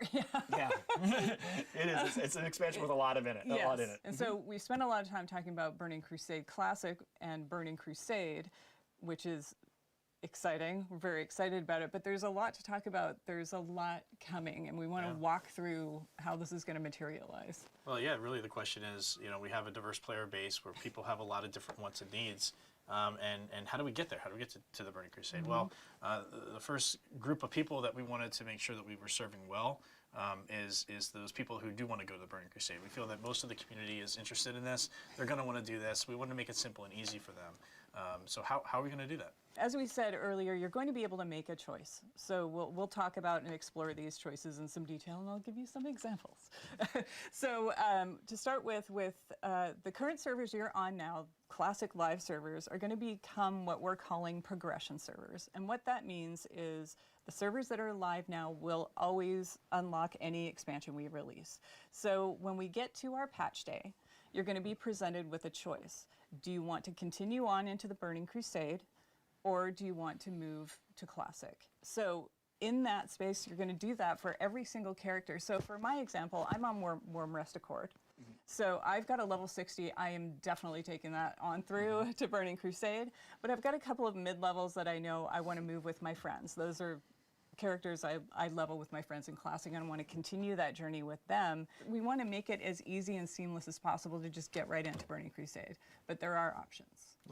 That's awesome. I'm excited to hear that. I know there's a lot of my friends, for example, who maybe didn't really play Classic when it first came out, right? And so now they're behind, and they're interested in playing the Burning Crusade. This was, for a lot of people, their favorite expansion that we've done. We want to make sure that those people are served too. And one of the ways we could do that is provide a boost to people who are interested in coming back, that maybe aren't interested in doing the classic WoW experience, but really want to hop right into Outland as quickly as possible. Yeah, so the team, we spent quite a bit of time discussing it because we want to make sure we respect the time of the people that have been playing Classic for 2 years, but also we want people to be able to enjoy Burning Crusade if they loved it the first time and maybe miss Classic. So we are going to offer a level 58 boost for purchase, but it does come with some restrictions. So it's going to be 1 per account. It's not going to be usable on Blood Elf or Draenei. It'll have some dungeon blues. It'll have level 40 mount skill, no professions. It's the basics, basically your Outland starting kit. That's cool. That's a really great way to jump into the game for sure.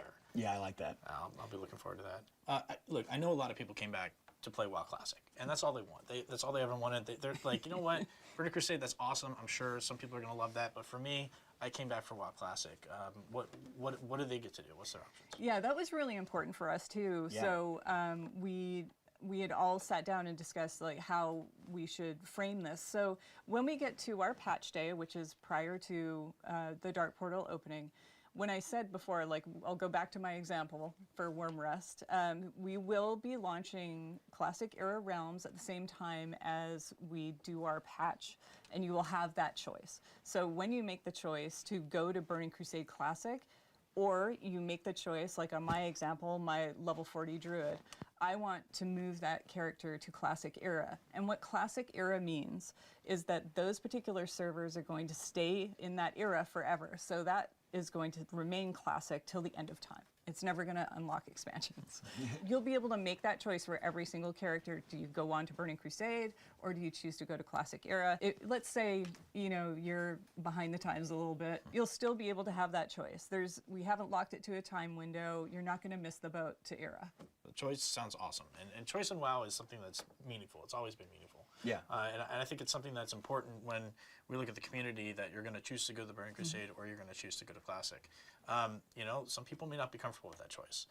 And while we think that choice is important, we also recognize that there are folks that are going to want to play both, right? Like, yeah, see, right here. Maybe you have some stuff left to do in Classic that you wanted, and you want to keep that character in Classic, but you also are interested, that same character wants to raid with your friends. That's exactly TPC. Right. So what does that look like? How do we make that happen? So we're going to actually offer a paid service to let you make a copy of your character. And I know, like, a copy is a big deal. So like you said, like, this is something we don't want to make just an automatic choice for everybody.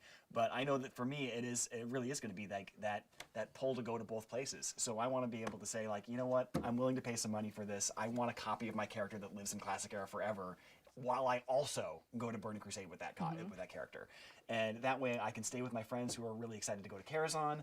I'm really excited to go to Karazhan. I want to see my hunter go through Karazhan, but if I'm missing like a couple pieces of my tier 3 set from Naxxramas, I still have an opportunity to go find a new guild there and go through Naxxramas again until I finish that set. We're going to be spending a lot of time communicating these details. So even as much detail as we're giving now, it's very high level. There's going to be a lot more detail to come, so keep an ear out. But with that said, so Pat, when's all this happening? Oh, soon. Yay! So yeah, this is something that, you know, is important to get. People are still playing through Naxxramas. We want to make sure that they have enough time to do that. But what we are looking at, this will be happening in 2021. For sure, we are committed to doing that. And what we're looking at is starting the beta rather soon.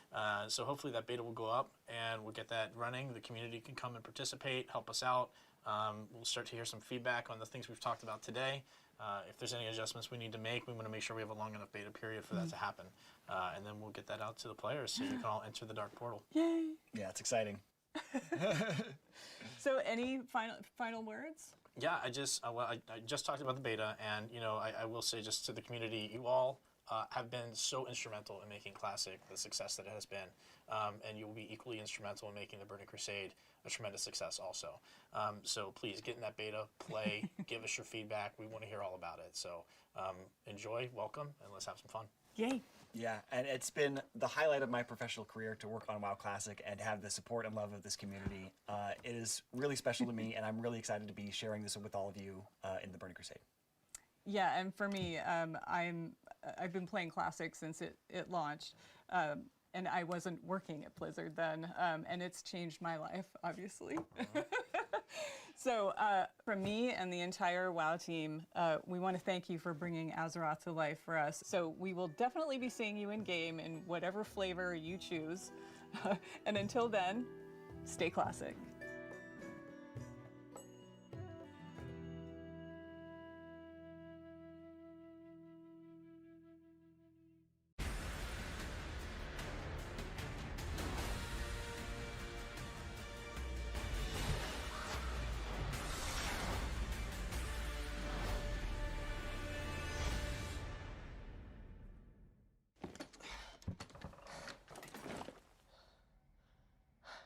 It's time.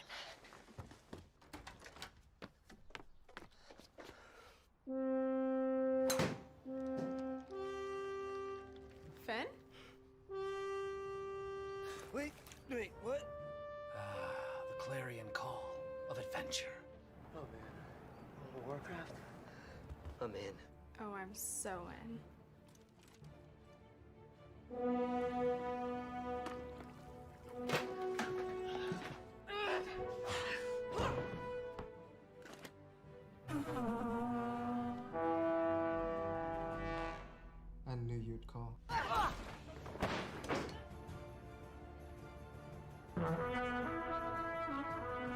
Warcraft. About bloody time. Axes. Heroes. Magic. Another one. Christian, it's been ages.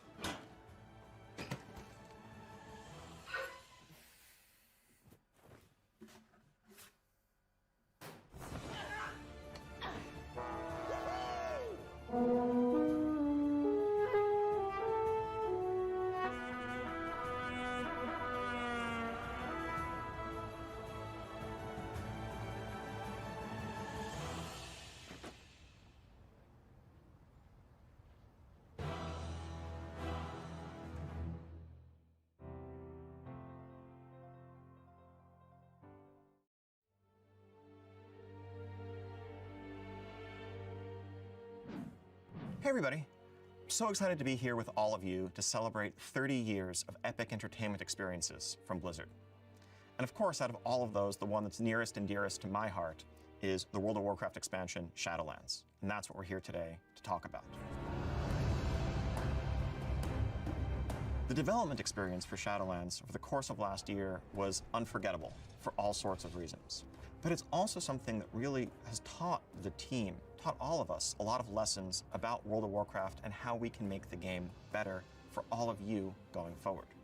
Because Shadowlands wasn't just the product of our development team's efforts last year, it was a product of your efforts as well. It was the product of a conversation between us, the development team, and all of you, the players, the community, who inhabit this world that we're the custodians of. The beta for Shadowlands started earlier than any beta for a past expansion that I can recall. And over the course of last year, we had tons of folks in our beta giving us feedback, reporting bugs. But we also had even more people just in the community in general, following developments, following updates, watching YouTube videos, chiming in on Reddit threads, on our forums, on social media, everywhere else, letting us know what was exciting, what was concerning, what you didn't understand, what you were worried about, what you were happy about, and more. And all of that helped shape Shadowlands, and I could not be more proud of where we ended up.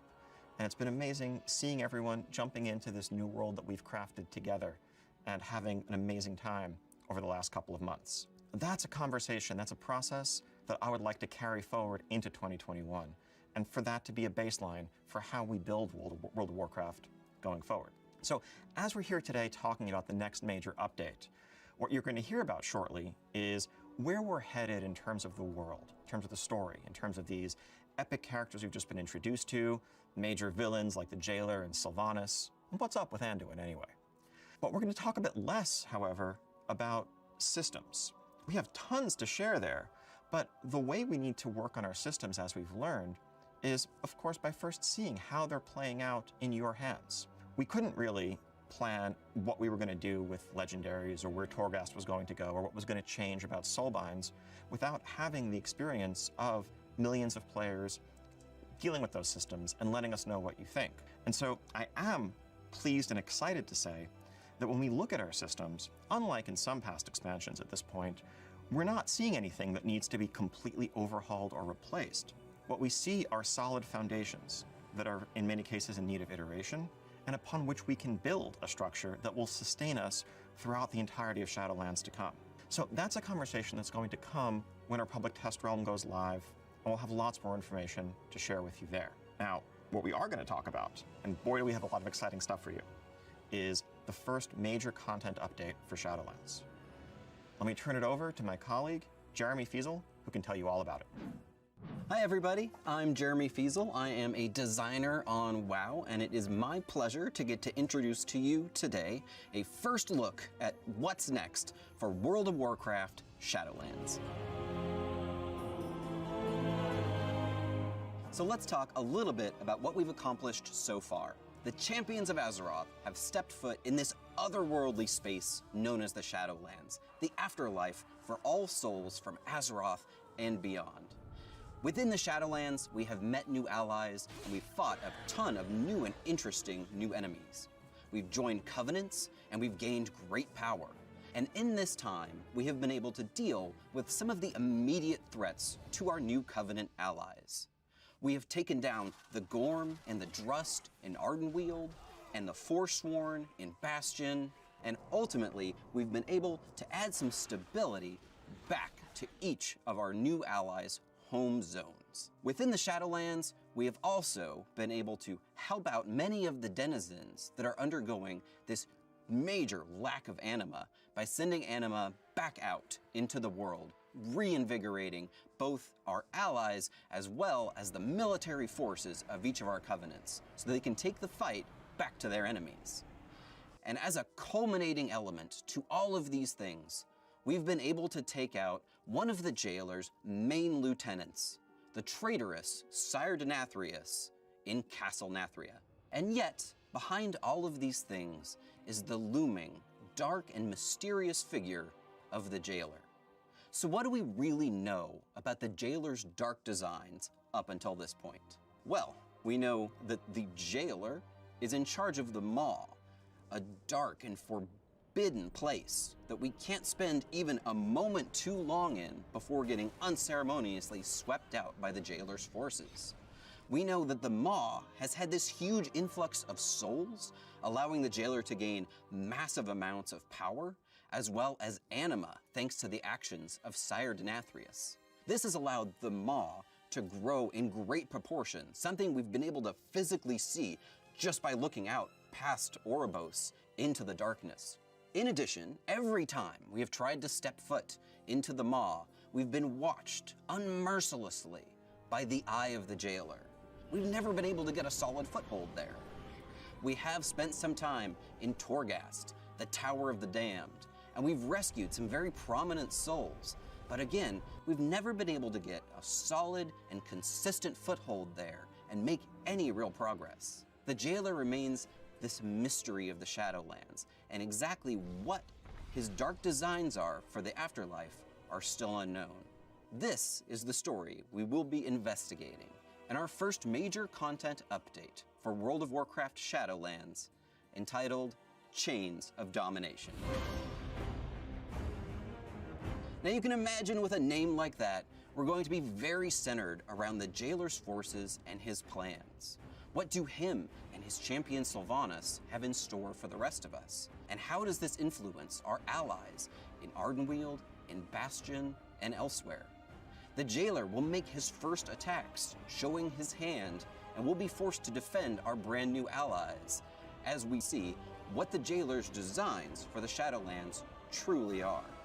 Let's take another look at that cinematic, showing what fate has in store for Anduin in Chains of Domination.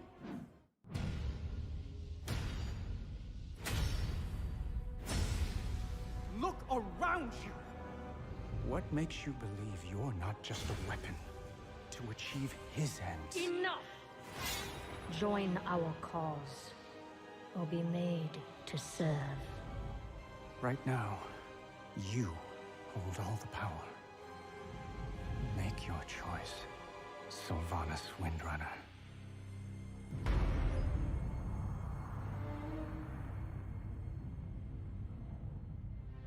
Despite all our efforts, the Maw continues to grow. What if Denathrius' treachery is irreparable? The Primus is lost, and Bastion cannot save the Shadowlands alone. None of this should have happened. Perhaps the Winter Queen could. My Archon, a living soul seeks an audience. A mortal? A king. By all our measures, one who has spent his life striving for justice. One who would give anything to serve his people. One whose heart is true. Very well. He may approach.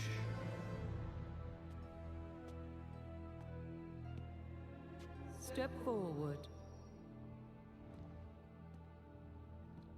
My Ascended have spoken of you. The King held captive in the Maw. That prison could not hold me forever. Why have you come to Bastion? You have a key that I need. You will release this soul from your grasp. No. He is bound to me, just as you once sought to bind your own brother.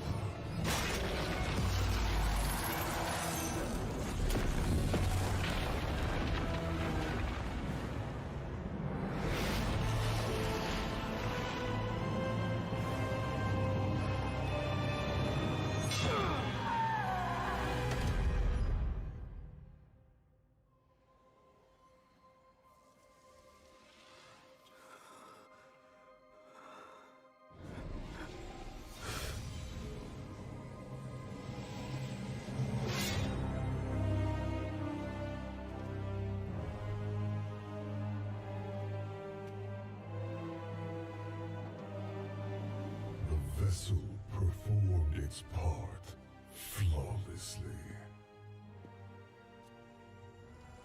3 keys remain. Then they will see. Death was never meant to be changed.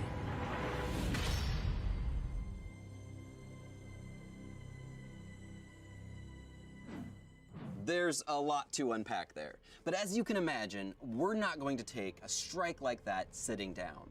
We're going to call in the forces of all 4 of the Shadowlands Covenants. For the first time in years, they will all come together, now reinvigorated by anima and by our actions within the Shadowlands, to take the fight directly to the jailer. Within the Maw, we will uncover brand new, never-before-seen areas. We'll also be fighting off some new and never-before-seen enemies, of course, and naturally be uncovering some brand new Maw-themed rewards while we're at it.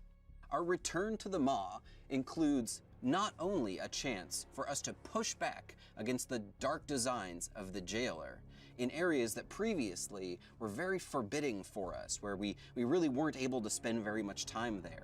Having a secure, solid foothold with all 4 covenants allows us to push back against that oppressive force. We'll be able to stop the Eye of the Jailer in its tracks, exploring areas that we were unable to explore before, and our mounts will once again even hear our call within the Maw. The Maw will not only include some areas that we have seen previously, now with our new allies of the Covenants changing things up there, but also some never-before-seen sections. Let's talk for a second about the largest of those sections. So in the finale of that cinematic, you saw that the jailer had sent his chains off out of the Maw and into the darkness. What he found there, that landmass shown there at the very end of that cinematic, is a landmass known as Korthia, and it makes up the largest new section of the Maw. Korthia is an ancient space that was lost in the in-between. It has its own strange creatures and wildlife that inhabit it, but it's also inhabited by some of the characters that we've previously seen in Oribos, including the Attendants and the Protectors, and some of their city structures. And very similar to Oribos, it is filled with mysteries, the likes of which the Shadowlands has yet to uncover. It is these ancient mysteries that the jailer is truly after, the secrets of this strange group that we've only barely hinted at, known as the First Ones. Heading back into this area will allow us to explore all of these new sections, entertain new content, meet new allies, and face off against new foes. And in addition, we will also see some brand new rewards. Some of the new rewards we'll find within the Maw include this Maw-themed undead horse, and a Maw hand mount that is actually a giant severed hand of domination that you'll ride on the wrist section of in a really creepy and cool manner. And of course, there will be Maw-themed battle pets to collect as well, including your very own minion of domination. But our true purpose within the Maw is not just to collect battle pets. That's just a part of it. The true purpose of bringing all 4 of the Covenants together within the Maw, of course, is to be taking the attack directly to the jailer's doorstep. The central area where the jailer has holed up with all of his main minions is going to be our focus here as we raid the Sanctum of Domination. The Sanctum of Domination will be a 10-boss raid, and you'll finally be able to face off against the terrible Terragru that I'm sure has kicked you out of Torghast more times than you want to mention at this point. You'll be able to take all of your allies and take the fight directly back to it. We'll also be facing off against the creature that is the actual eye of the jailer and figure out really what is the jailer's eye here. Those of you that were fans of the lore of the Titan Keeper Odin might have some interest in that particular fight. The jailer's inner sanctum, naturally, is a place where some of the worst souls were sent for the jailer's personal torment. And we'll be seeing some of those souls here as well. Really looking forward to hearing who you think will show up in the jailer's personal torment sanctum. Of course, any raid that features minions, servants, and soldiers of the cold dark like this one is going to have to feature our old nemesis, Kel'Thuzad. And finally, the culmination of the raid. At long last, we will be taking the fight directly to Sylvanas Windrunner, the Banshee Queen herself. The finale of this fight is going to change the future of the Shadowlands, but we're not going to spoil that for you today. However, can't wait for you to see what happens at the end. But the Sanctum of Domination is not the only sanctum of the jailer. We'll be seeing additional updates to Torghast, the Tower of the Damned, including the unlocking of brand new, never-before-seen wings. These wings have a brand new art kit, as well as new floors and new floor layouts, and should feel like something you haven't seen in Torghast up until now. You'll be facing off against brand new foes with dastardly ways in order to stop your ascent, new traps to trip you up, and of course, to help us fight against all of these dastardly minions of the jailer, brand new game-changing powers will be available as well. Moving on to additional updates within Chains of Domination, fans of the Operation Mechagon Mega Dungeon from our previous patches will be happy to learn that we are once again bringing back the concept of the Mega Dungeon. A Mega Dungeon is an 8-boss dungeon, epic in scale, and always has some unique and interesting loot that you can't find anywhere else. The Mega Dungeon for Chains of Domination is going to be focused around the enigmatic traders that we first met in Oribos, the Brokers. The Broker Mega Dungeon is a large broker trading city with portals, an auction house, and various different broker cartels that have made it their home. We're going to be learning more about broker culture and meeting some new and different kinds of brokers that we haven't seen up until now. This is an 8-boss dungeon, and in Chains of Domination will be available as Mythic only for now. Within the Broker Mega Dungeon, we will be facing off against brand new broker cartel members, including dastardly broker assassins and 4-armed broker guards. The second half of the dungeon, as we start to exit the broker trading city, will feature a heist section, as we chase a broker that has stolen an artifact and plans to use it for his own purposes. As we chase this broker through the heist section, he'll take us through a number of different portals that take us to a lot of different, very varied locations where we fight a number of different bosses. One of these fights, of course, is against none other than an infinite pirate dragon. I trust that needs no explanation, so let's move on to the rewards. The rewards of this mega dungeon include things that we will only see within broker culture, some very special broker pets, including a broker-themed cat. We can capture some of the rats that scurry around within the broker trading city, and we'll get to see one of the pets that the brokers actually use as a currency, these strange worms that they found on another world and have scintillating eyes that are gem-like. It's sort of like a living sign of your wealth for the high ends of the broker cartels. You might be able to purchase one of those within the dungeon or fight an enemy in order to obtain one of them. And we'll be able to obtain the broker's special and interesting disc mount, which they fly around their trading city with. In addition, there's going to be a dazzling array of different weaponry for you to collect as well. Now let's move on to updates to some of our Covenant systems. We've been fighting hard to gain renown with our covenants, gain soulbinds and additional conduits. We'll be expanding upon a lot of these systems. Some of the ideas that we're thinking about include adding additional conduits, different conduit types, and expanding the soulbind system. Our general goal here is to give you more options in terms of how you specialize your character within your covenant and how you gain additional power levels. We're very early on in the ideation phase here, and we'd love to hear from you if you want to take to the forums and tell us how you would like to see your power grow within your covenant. Patch 9.1 also brings with it flying, something that we mentioned a while back, and we're sticking to it. There's no rep grind associated with flying. You simply just need to continue completing activities for your covenant, and your covenant story chapters will unlock flying for you automatically. But we're not simply going to be unlocking flying in Chains of Domination. No, we want to do everything heavily covenant themed because it's all about working for your covenants. So completing the flying will also unlock a new specialized flying mount specific to your covenant. For the Kyrians, activating Anima to the Eternal Forge has allowed your stewards to once again produce this powerful flying centurion that hasn't been seen in ages. For the Night Fae, activating Wild Seeds with Anima that were thought lost to the drought will reawaken our powerful ally in the Wolf Serpent. From the Maldraxians, the Necrolords naturally go to their natural environment, throw a saddle on one of the giant corpse flies buzzing around their backyard, and send that on into combat. There's one thing that you do know, they're not going to be afraid of the stench of death. And for the Venthyr, activating Anima within Revendreth has allowed us to empower these Stoneborn brutes, giving us Anima-infused Stoneborn allies as our brand new flying mounts. But that's not all. Continuing to advance your covenant and your renown will also unlock a set of cosmetic armor. Cosmetic armor sets can be worn by any armor type, from cloth to plate, and they can be mixed and matched with any of your transmog outfits if you want to take just pieces of them, producing a variety of different unique outfit possibilities.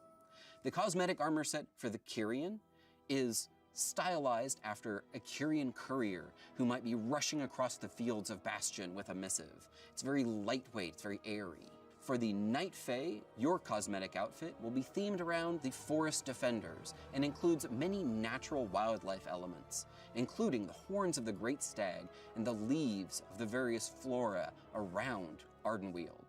As you can see, the colors here are actually themed after the seasons as well. For the Necrolords, we went all the way back to the Warcraft 3 initial idea of the Necromancer in this classically inspired Necromancer set, updated with Necrolord colors. Everybody who's a Necrolord will finally get to also have a little bit of Necromancer in them as well. And finally, for the Venthyr, no Venthyr transmog set would truly be complete without a set of finery, just waiting for the next Venthyr fancy party to break out. Venthyr players will be able to obtain these fancy outfits for whenever you need to head off to a ball. Chains of Domination will also herald the beginning of Shadowlands Season 2, where we will be seeing the addition of a brand new Domination-themed affix for Mythic Plus, an item level increase across the board in terms of available item levels that you can pick up by doing just about anything in the Shadowlands. We'll also be seeing the beginning of PvP Season 2, and something special in this PvP season that we're looking for is an Honor Talent refresh. The idea here is to take a look at some of our unused or underutilized Honor Talents and freshen them up a bit, change things around in terms of the PvP metagame. We'll also be seeing the introduction of seasonal rewards. These include both brand new colors of the Gladiator and Mythic Plus achievement mounts, as well as our new Vicious mounts. In this case, the Vicious mount is the Gorm. The Gorm was already pretty vicious, so slapping a couple of pieces of armor on that and sending them out into combat was a natural thing for the forces of the Alliance and Horde to do. All right, let's take a second to recap everything coming at you in Chains of Domination. First, we've got some major story quests, including a lot of the main characters of the Shadowlands that are centered most specifically around the designs and plans of the Jailer and his attacks on our allies in our covenants. we will be taking revenge by taking the fight directly to the jailer in the Maw and forming a permanent presence there with all 4 covenants. We'll be exploring some never-before-seen sections of the Maw, including this new area known as Korthia and its various mysteries. We will be taking the fight directly to the jailer himself in the Sanctum of Domination raid, which has the final boss as Sylvanas Windrunner. And we'll be making updates to Torghast, including some never-before-seen wings, floors, creatures, and powers. We'll be introducing a new mega dungeon themed around the brokers as a floating broker trading city with new bosses to fight there and some very unique loot to obtain. We're going to be expanding upon the conduits and soulbind systems and adding additional choice and power to your presence within your covenant. And alongside that, we'll be seeing some brand new Covenant rewards, including Covenant-themed flying mounts and Covenant-themed cosmetic armor sets, both of which will be available in a variety of different colors to collect. And finally, we'll be seeing the launch of Shadowlands Season 2 and everything that entails. Thanks everybody for checking out our Shadowlands update. We've got a lot of really cool stories to tell still here in the Shadowlands, and we can't wait to get this content into your hands. From everybody on the World of Warcraft team, we hope you enjoy Chains of Domination, and we'll see you in the Shadowlands.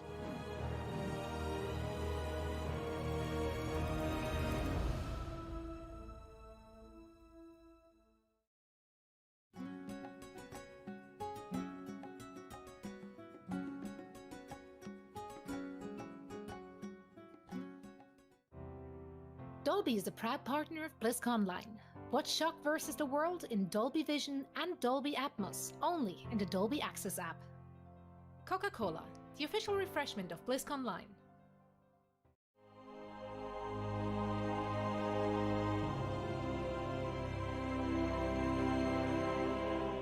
We decided to do the community mount because Shadowlands was right around the corner, and the main theme of Shadowlands was player agency and player choice. So this seemed like a great opportunity to engage the community and let them choose the next mount for the World of Warcraft. Basically what we did was we came up with 5 ideas, and we've actually invited all players to vote on the one that they like the best. It was interesting because we actually had a lot of internal debates about whether we would provide concept art for these pieces or not. I think we're all very glad that we didn't, because the artists in our community really engaged and came up with some awesome art to bring these ideas to life. As the lead art producer for World of Warcraft, I work with a team of 3 other art producers, and together the 4 of us are responsible for the tracking and coordination of all of the art assets that go into the game. When the Wandering Ancient was chosen, I was given the task to bring it to life. First step in the task was to get together a reference board. I looked at fan art done by the community. I collected reference from past iterations of Ancients. That actually was like a huge base on where I began, especially if it's an asset that is, you know, a rehashing of something familiar. We've seen lots of different type of Ancients, but we've yet to see one that you could ride on. And so it seemed to make sense that if we were going to make one, it would line up with the pantheon of past Ancients. So we have Ancients like the Ancient of War, the Ancient of Lore. Their look aesthetically fits their purpose. And so looking back and researching that and seeing that is what helped me kind of inform where I went from there. Once I have that reference board put together and I take a look at it, I start drawing real small. I look for a shape that is kind of a good base to work off of, and then I'll start to work in more specific details as more of the larger shapes start to make sense. I wanted it to feel like a natural grove that a player may stumble upon, and then they just take a seat on this conveniently saddle-looking root system, and then suddenly it uplifts and the character's surprised he's found himself on an ancient.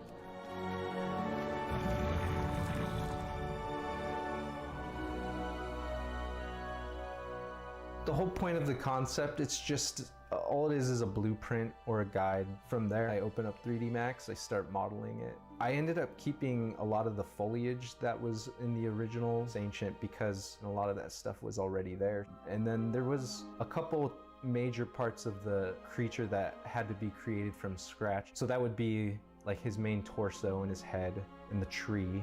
And for those, I used ZBrush to kind of sculpt out a mesh to use as a base to retopo a low poly model that would be acceptable for the game engine. Finally, for the texture, I used 3D Coat. It's a great, powerful tool. Anybody who wants to do hand-painted textures should definitely look into using it.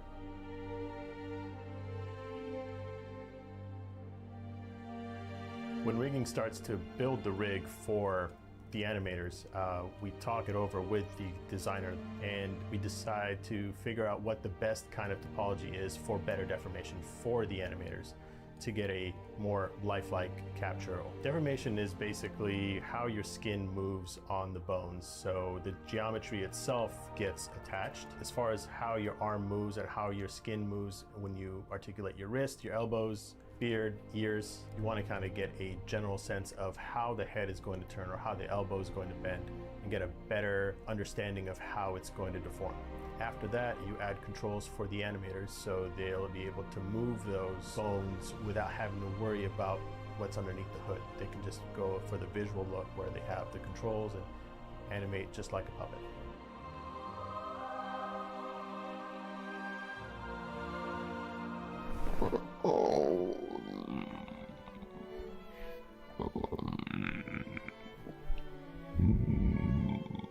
After character art and rigging had finished with the model, they passed off to animation to breathe some life into it. The Wandering Ancient was a bit of a unique starting point.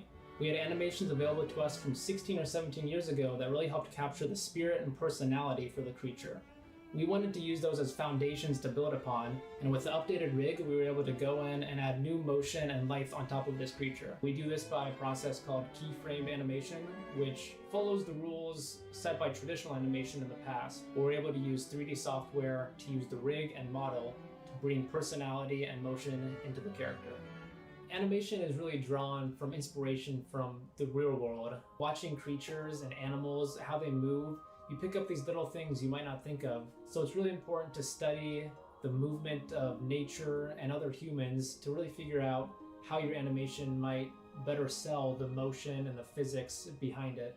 A lot of creatures and characters in World of Warcraft don't exist in the real world. For this situation, we like to film ourselves for reference. It helps us get in the mindset and feel the personality of the character or creature and really helps sell the motion that they might use.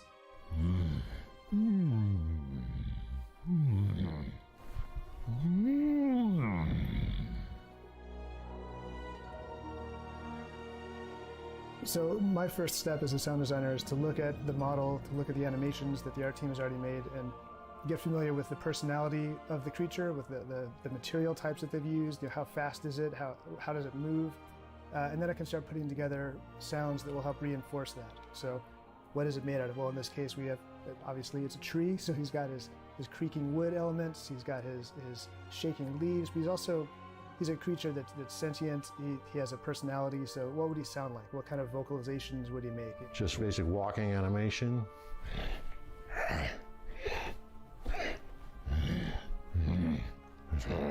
So working with Glenn on the Ancient was awesome. Glenn has defined so much of the sound of Warcraft over the years, and he's already contributed his voice to helping to define what these creatures have sounded like in previous iterations. So knowing that we were going to make a newer version of it for this mount was a cool opportunity to have him jump in and add his vocal layers, knowing that it's maybe a little smaller than the other Ancients that have been in WoW in the past, and it's maybe a little more inquisitive, a little friendlier. To help with the vocal layers, I'm going to do a creaking layer as well for the idols and longer ones. So. One major tool for sound design is using layers to kind of composite together a coherent sound. So in the case of this huge tree creature, he has layers of leaves rustling, layers of branches moving as he shifts around. He's got his footsteps that are built out of a thud, the tree trunk itself kind of shifting and creaking and groaning, and then layers of his vocalizations as he's kind of making little idle sounds. So all of that comes together to create this one coherent set of sounds, but it's actually built out of a huge number of individual parts. It feels like a big organic creature where every time he moves, every one of his footsteps, his overall movement, there's a lot of variety there. One of the ideas that came up was the changing of the colors of the leaves with the seasons. I thought it was really fun to have these little extra Easter eggs, I guess, hiding on the mount, and it really helps bring the character's story and personality to a more unique place. The team also added a little caterpillar to the top of the tree as a nod to the caterpillar that did not win the contest. Oh yeah, the grub. I didn't have any part of that. That's actually all John. He did it himself. When I had initially pitched the concept to the team, Kelvin Tan, he suggested, hey, why don't we put something like, I don't know, maybe like a little caterpillar or something like that. So that actually ended up being, for me, one of the more kind of standout features for the mount, because it almost looks like the caterpillar himself is in control of the mount, kind of sitting back. What I would like to see if the community take from this is to see how much, emotion and love was put into it.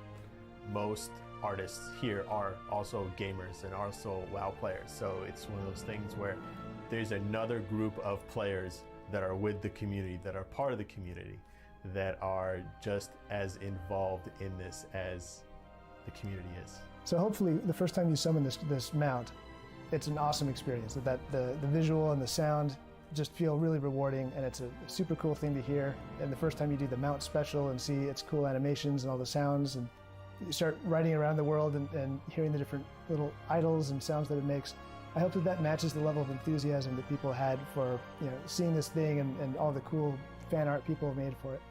Continuing to support the game, continuing to be passionate and excited for what we do. It's really a big part of what keeps me going to continue to work on this game. It makes me just feel super humbled and excited to continue doing what I do, so.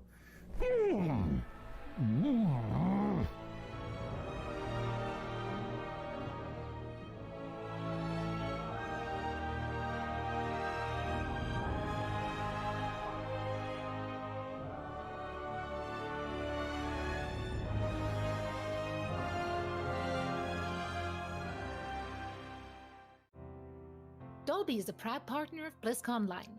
Watch Shock vs. the World in Dolby Vision and Dolby Atmos, only in the Dolby Access app. Coca-Cola, the official refreshment of BlizzConline. Every year, the Arena World Championship in Mythic Dungeon International hosts the highest level PvP and PvE competitions Azeroth has ever seen. And this next year will be no different. In 2020, we introduced to the AWC circuit, a round-robin format that pinned the 8 best teams in North America and Europe to battle over 4 weekends. We are thrilled to announce the return of the AWC circuit in Shadowlands, with 2 seasons in 2021. Even the most seasoned arena veterans started online, and so can you. The road to Gladiator is open, but only for those willing to take on the challenge. To get started, queue up and find your team, then head over to our registration portal for the next cup in your region. Anyone can sign up and compete, but only the top 8 teams who come out the strongest in the cups will receive invitations to compete in the first season of the AWC circuit. Each circuit season will host 4 weekends of round robin. The 4 best teams of each region will move on to the Season 1 Finals, a mid-season, double elimination tournament with $200,000 on the line. Teams who place top 6 in the first circuit season will automatically qualify to compete in the second season of circuit. However, the bottom 2 teams in the circuit will face challengers in a relegation tournament for a spot in the next circuit season. The relegation tournament will feature open registration and will be double elimination. The top 2 teams of each region will receive an invitation to compete in the second season of the AWC circuit. After 2 seasons of circuit, only the most determined will remain to compete in the Arena World Championship 2021 Grand Finals. Whether you're a Rank 1 Gladiator, an aspiring challenger, or even somewhere in between, this is your path to glory. It's time to queue up.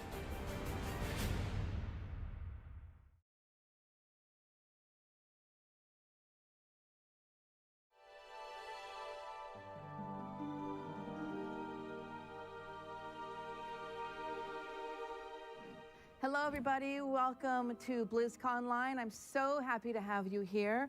My name is Andrea Toyes. I'm the Senior Casting and Voice Director at Blizzard, a job that I love very, very much. And I can't even begin to tell you how absolutely thrilled I am to be here with you today, to still bring voice actor panels to you despite the madness of the world. I've got some amazing, amazing, amazing friends with me, so hopefully the camera will show you that we've brought together some of our favorite actors from World of Warcraft. So if you're at home, I want you to clap right now because I am thrilled beyond measure to have these great people with me. I mean, we were like wild puppies before the shoot started because I haven't seen my people in so long. I just was overwhelmed with tears and joy. And I think for all of us, we haven't seen each other in a year. Yeah. And so we've all been heavily COVID tested. We've been following protocols so we could be here today to bring this love and this joy to you. Welcome to the World of Warcraft voice actor panel. We're calling this Voices of the Afterlife so we can really dive into Shadowlands and share the great work we've done. So yay for us. So thank you for joining me. Thank you for joining us. I think we're gonna have a great time. So I think we'll just start with some introductions to show you all my great friends that are here. I want to bite them and chew them and hold them so bad. So I might have done an illegal hug. I don't know, maybe. I'm not going to admit to it. But I'm just going to start. I've got my wonderful, delicious, amazing friend, Max Middleman. He plays Erelon in the gorgeous Ardenweald piece and in game. So Max, these are our tribe. This is Max. Hi, everyone. Yes. Hi. Next to Max, I've got the one and only Sire Denathrius, also known as Ray Chase. Ray Chase, this is our tribe. This is Ray. Hi, guys. One of my favorite women on the whole planet, and I so deeply mean that. My sister. The fabulous Deborah Wilson, who plays Draka. Yeah. So everybody. Hey, fam. Yeah. Hey, fam. Hey, World of Warcraft fam. Oh my God, it's my girl. I love her. We have the fabulous. Steve and I talked. We couldn't have a panel about the afterlife without our Loa of Death, Buon Samedi, Alex Desert. So there he is right there. Hey, Alex, what's tribe, up, Alex. How you doing, tribe? Yes. Good to see you again. Again. And of course, we couldn't talk Shadowlands. There's no way we could do Shadowlands without our fabulous, most beloved, our king, our Anduin Wrynn, also known as Josh Keaton. Josh, thank you very much. It's our people. What's up, people? Yes. Good to see everybody. And then none of this would be possible without our fearless leader, our lead narrative designer, who I also like to call Cuddles. He likes it when I call him Cuddles. This is Steve Denuser, lead narrative designer. Steve, it's our people, of course. Hey, everybody. It's awesome to be here with you. Yes. Let's just clap for ourselves since there's nobody here. And let's clap for the fam. Yeah. All of you. I know. Yes. You know, it's weird. BlizzCon, and Steve and I always talk about this. BlizzCon to me is better than Christmas. It's really, for all of us who've been, it's better than Christmas, and it felt so weird. I don't know how you guys were, but it felt really weird to not be there with you. So we're really gonna hang out and chat and just talk life, talk game, and talk about everything we've been through in the last year, because even though we couldn't be with you in Anaheim, we want to be with you here in spirit, so that's what we're going to do today. And hopefully the camera's getting what do you guys think about the set, right? It's ridiculous. Yeah. Awesome. Can I move in? I know. Well, I told them, like, now, just so you guys can get this on camera, every year the voice actor stage better look like this or I'm not doing it. I'm just saying. So yeah, welcome. I love you. I'm so happy to be here. I want to talk to Steve first, because Steve and I talked a little bit.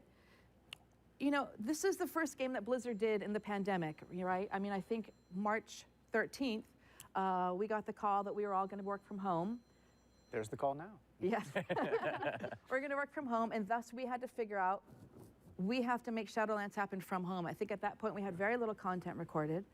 And so we did. So Steve, I want to talk to you because I haven't seen you. We've only talked a little bit in sessions. It's the first time I've seen Cuddles. I know. So Cuddles, what was it like having to make this game and write this game about the afterlife and these crazy heavy topics during a pandemic? I mean, for you personally, this is tough.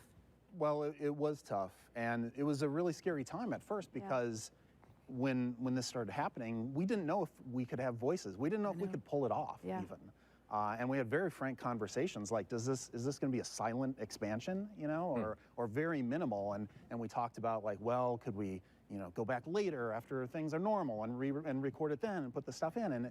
And you know, we, over the past few expansions especially, voice acting has we've taken it to new levels, and it's become such an important part of the game, and there's been so many memorable performances. And at the end of the day, we decided we had to find a way. We had to find a way to make it work. And thanks to our amazing sound team, our amazing engineers, we somehow pulled it together and once again executed at a really high level. And all the new actors who came in who've never been in WoW before, to have to bring everybody in and say, hey, you know, this is this afterlife that we're going to be laying out there for our fans. It was a huge undertaking, but just super proud of the way that everyone came together and showed such commitment to this. Yeah. We knew we wanted to do the right thing for the game, and it was amazing. Yeah, we really did have a talk at a certain point. I remember having a conversation either with you or WoW leadership, I forget, but maybe we have to ship this game with no VO because we didn't know. But before we even go into that, I mean, I know for myself I felt this way. To have to be creative when I was feeling down and blue and having to deliver and create was very difficult. So before we even get into the game, I want to know how all of you are doing. You know, 2020 was hard, and from that I want to segue into what it's like to create under a pandemic from your closet at home by yourself and you're scared about the world melting down. So before we even get into that, I had a rough year, man. Summer almost broke me. I had some dark days, and I'm just wondering how you got through it. How you doing? How's everybody? I'm doing okay. You got the wild COVID hair. Yeah, I got the wild COVID hair. I've gained a few pounds. More to cuddle. Lot of junk food. Yes. Lot of food delivery and picking up stuff and just eating whatever. But yeah, I mean, I have two young kids. They're both in school, so they've been doing their Zoom classrooms, and that's been kind of just the way it's been for the last year, is like having 2 Zoom sessions going there and then having one for recording VO for me. So there's like 3 Zoom sessions going pretty much all day long. But otherwise it hasn't been too bad. I mean, I've always been kind of an introvert anyway, so like just being at home has been okay. I do really miss, like I actually didn't really realize until today how much I missed the human contact, because I saw Max and I was like, what's up, man? And I saw Alex, and I saw Deborah, and I just met Ray, and it just, that's when you really start to realize how much you miss that human connection when you have a little taste of it. And yeah, so I mean, that's how it's been for me, but funnily enough, I got back into World of Warcraft during the pandemic. Good to hear. So I started playing BFA again, and I started doing old content, and then now playing Shadowlands. So that's kind of been a cool social thing for me to do, just to go and feel like I'm getting out somewhere, and questing and doing things with other people, and that's been kind of nice for my sanity. Yes, the World of Warcraft saved you. That's what I'm hearing. Yeah, absolutely. I feel like half the reason I do voiceover is because there's the creative part of it, but there's also the being able to see people. So that's really been tough for me, even though it's been nice that I get to continue to record from my home studio, which is just my walk-in closet. I still am missing such a huge component, which is going in and having that interaction. And as much of an introvert as I am, like Josh, I realized in quarantine just how much I miss getting to see people face to face. And like the session we had, it's so much easier to sort of execute, you know, your vision and sort of come together collaboratively when we're all in the same room. But yeah, and you know, I miss that. But Netflix has been nice. And Delivery. Yes. And Schitt's Creek. Yes, and, great show. Queen's Gambit. Yes, So yes. good. So you're doing okay, you held steady. I'm doing okay. I have ups and downs, but I'm trying to focus on what I have to be grateful for. Absolutely. Because when I'm feeling the most depressed, I think about all the things that I do have. Yes. So. I feel like I'm never going to take a hug for granted again. I mean, I mean, when I do sneak in a rogue hug every once in a while, it's so much more meaningful now. I feel like I'll never take human touch for granted again, you know? And to your point, focusing on gratitude, because there's some dark days, man, and then you just got to go, okay, you know what? Just sit down and calm down and eat some potato chips. You're going to be fine. What about you guys? Alex? I think we were saying before, too, it's been interesting with this whole time that we're living in. It's like, you know, I'll have a couple of days where I'm on point. We're good. And then the next day I'm like, oh, this sucks. And then I'll get back to being good. And it's an interesting thing because I thought it was just me until I talked to my friends. They're like, no, that's happening to me as well. So The odd thing about this whole time is, as alone as we feel, we're not alone, because everybody seems to be going through the same thing. And I'll honestly say, I've been searching for silver linings everywhere, and I've been finding them everywhere. And I don't know about you guys. Have you guys reached out to people you haven't talked to? Oh, yeah. For years? Yes. Now talk about, you know, finding some light and some dark. There it is right there. So that being said, I'm grateful for that, and that golf is a social distance sport. Right. Or rather game, because if you can smoke while you're doing it, it's a game. Right. So no, I'm really grateful. It's like really finding the little things, and the fact that we get to do this. The fact that we're here right now. Yeah. I mean, I feel like when we all got here, like I said earlier, we went wild like little puppies, because how lucky we are to be here right now. And when I say we, I don't just mean us, I mean all of you at home. I want you to know that for all of us, we're holding you in our hearts. You're here with us right now. So we all get to do this right now. Ray, Deborah, how are you holding steady?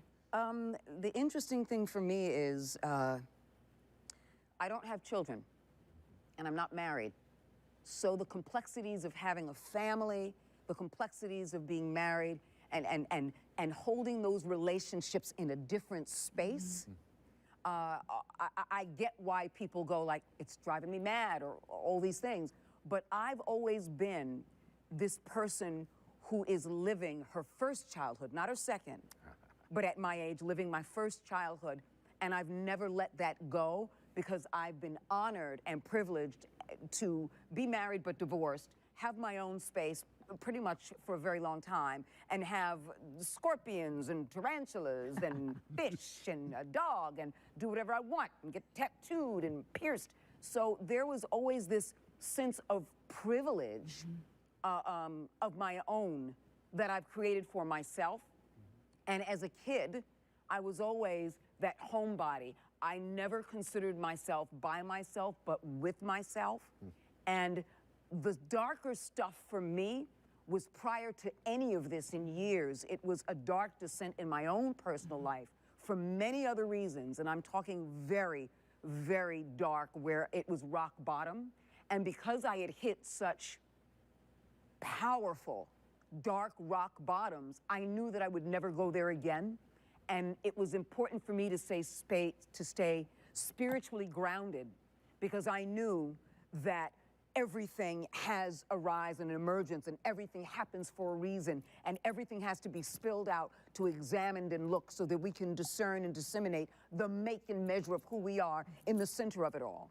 So when we're privileged and when we're in our bubbles, everything is comfortable, and we find that balance no matter what is teetering in our life. But when something like this happens, it really calls upon us to bring ourselves into a different type of light, and to accept our darkness, because that's how we transmute it into light. You know, the light is just not there. The light is already within you, but it's okay. And giving yourself the opportunity to say, you know what, it's okay that I feel this way. It's okay that I'm going through this. I'm fine with this, because I'm gonna use this to transmute it into something else. And it took me a long time to do that prior to any of this, in such a dark descent in my life, that I was prepared. And in the process of being prepared, the one thing I wanted to not lose control of, even though I was out of control of a lot of things in the world and that was happening, is I was always going to be in control of my compassion, my kindness. I was always going to be in control of calling the people I love and say, hey, I haven't called you in a while, and the reason I'm calling you is because of this pandemic. And I want to know how you are, and I haven't spoken to you in a while, and thank goodness for Zoom, and thank goodness for FaceTime. And being able to go, all of those things I can now use in such a powerful way to connect, because I was making sure that I stayed connected and bolstered to myself, to my higher self. But it took me, like I said, not so much the pandemic for that to happen, but stuff prior to that was so dark that I just knew I could never go back there again. So when this dark happened, I thought more of other people who have families, who have friends, who've lost jobs, who've lost brothers and sisters and family members, who are suffering right now, who are in pain, who don't want to hear the happy side of my own life. But I want to be able to go compassionate-wise, this ain't about me. This is about you sharing where you are so I can step into your shoes and ask you, how can I serve you even from a distance? What kind of love can I give from you from a distance? What can we share so that you can talk about and completely vomit out everything you need to that's going on in your personal life so that you go, I feel better. Now let's talk about the fun for a moment, and let's get back to telling each other how much we love each other. Yeah, and amen. And I mean, that's why, this sounds like a joke, it's not. There's times, I don't know if I've told you, I'll have a bad day, and I'm not kidding, I go, what would Deborah do right now? I'm not even kidding. I'm not, because I feel like it's easy to go to this kind of dark place, but you are such a bastion of light and power in this world, and that's a great example of it. And I really mean that, because you see things differently in a way that reminds us how to be human. So I think that one of the benefits of this pandemic is slowing us down and connecting us in ways that we've in some ways we forgot how to be connected. We're so distracted with this and that, and now it's slowed us down to stay connected. Absolutely, because you know what? This is only reflective of the viruses that we haven't killed within ourselves. I know, that's our so true. complacency. Yes, all of it. Our fear, all of the things that we haven't grown within ourselves, our hatred. Because this is not just about the pandemic, the Black Lives Matter movement, the rise of the LGBTQ community. People who are choosing to really experience and express their authentic self without the fear of violence.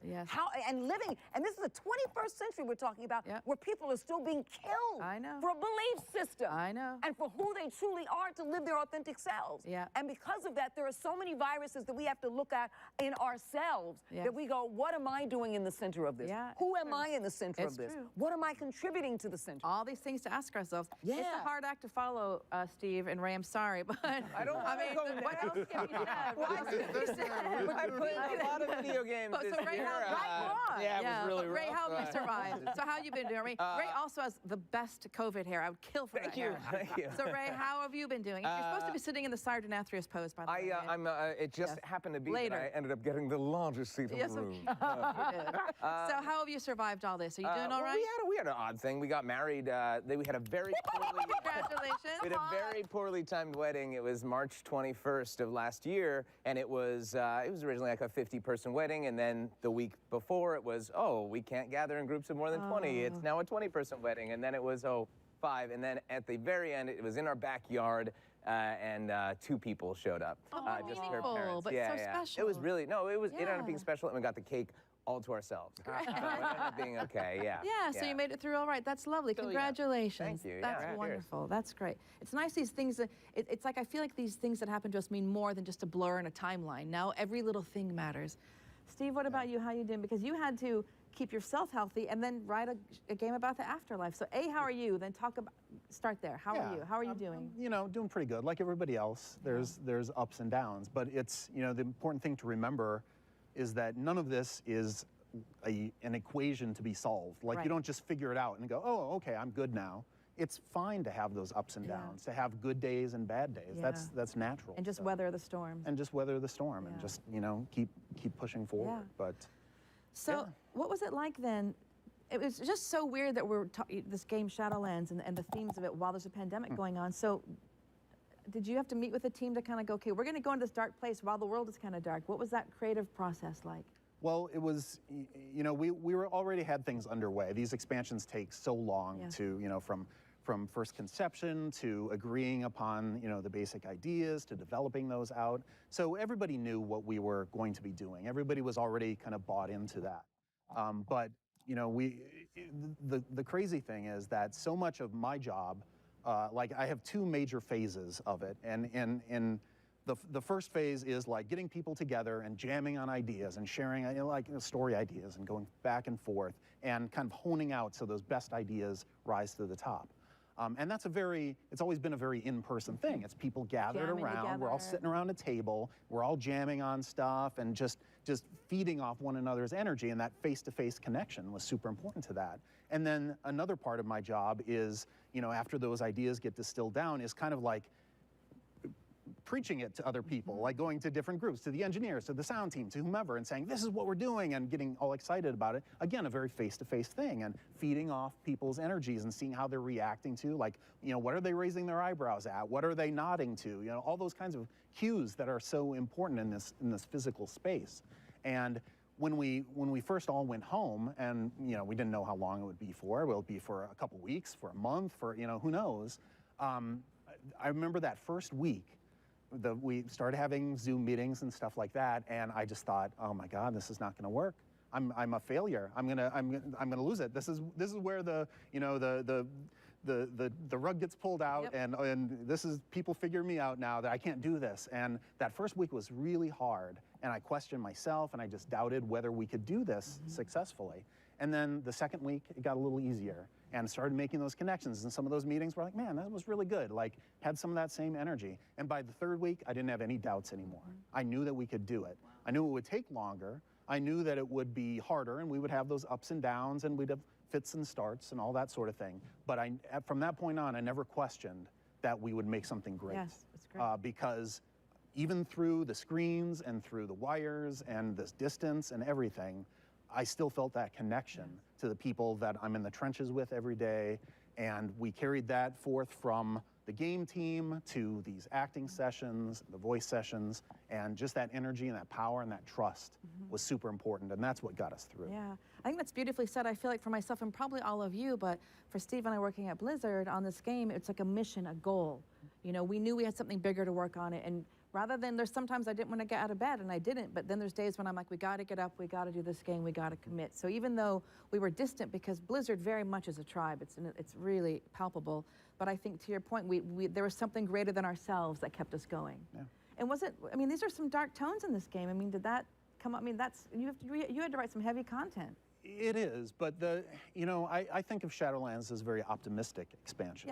Yeah, what's your take on the game? I want to hear. Yeah, I mean, it was great to have essentially a blank canvas to think about what does the afterlife for World of Warcraft mean. We've gone to all these crazy places. We've gone to hidden places on Azeroth. We've gone to other worlds, time-wiminess, all that sort of stuff.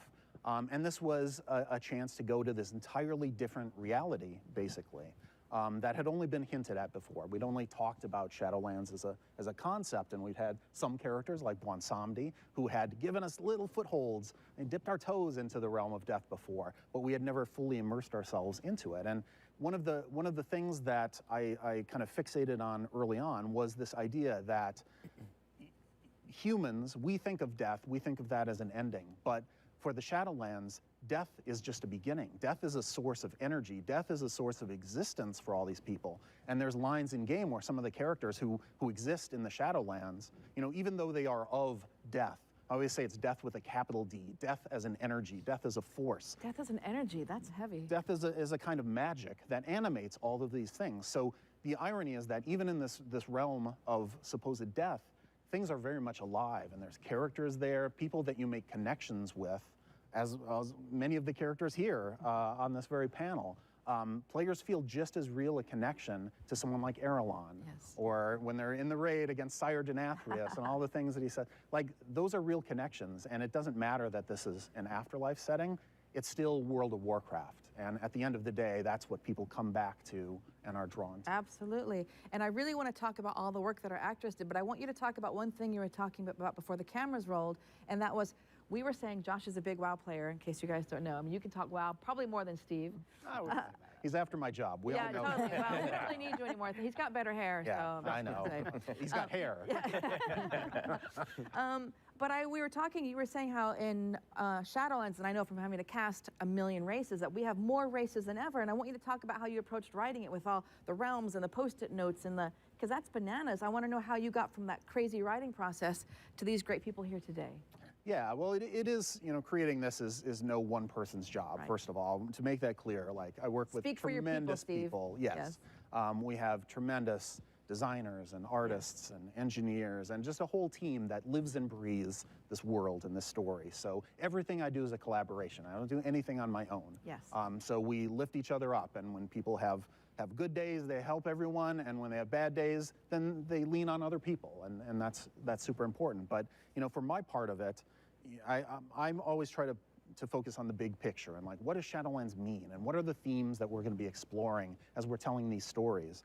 And so I literally mapped out this corkboard that once we had settled on what our realms would be, the realms of death, Revendreth and Ardenweald and Bastion and Maldraxxus and the Maw, I started making little notes about what words are associated with these places. So places like Revendreth, that was about pride, but also about redemption in ways, and sin and arrogance, but also finding a path to pay for those sins.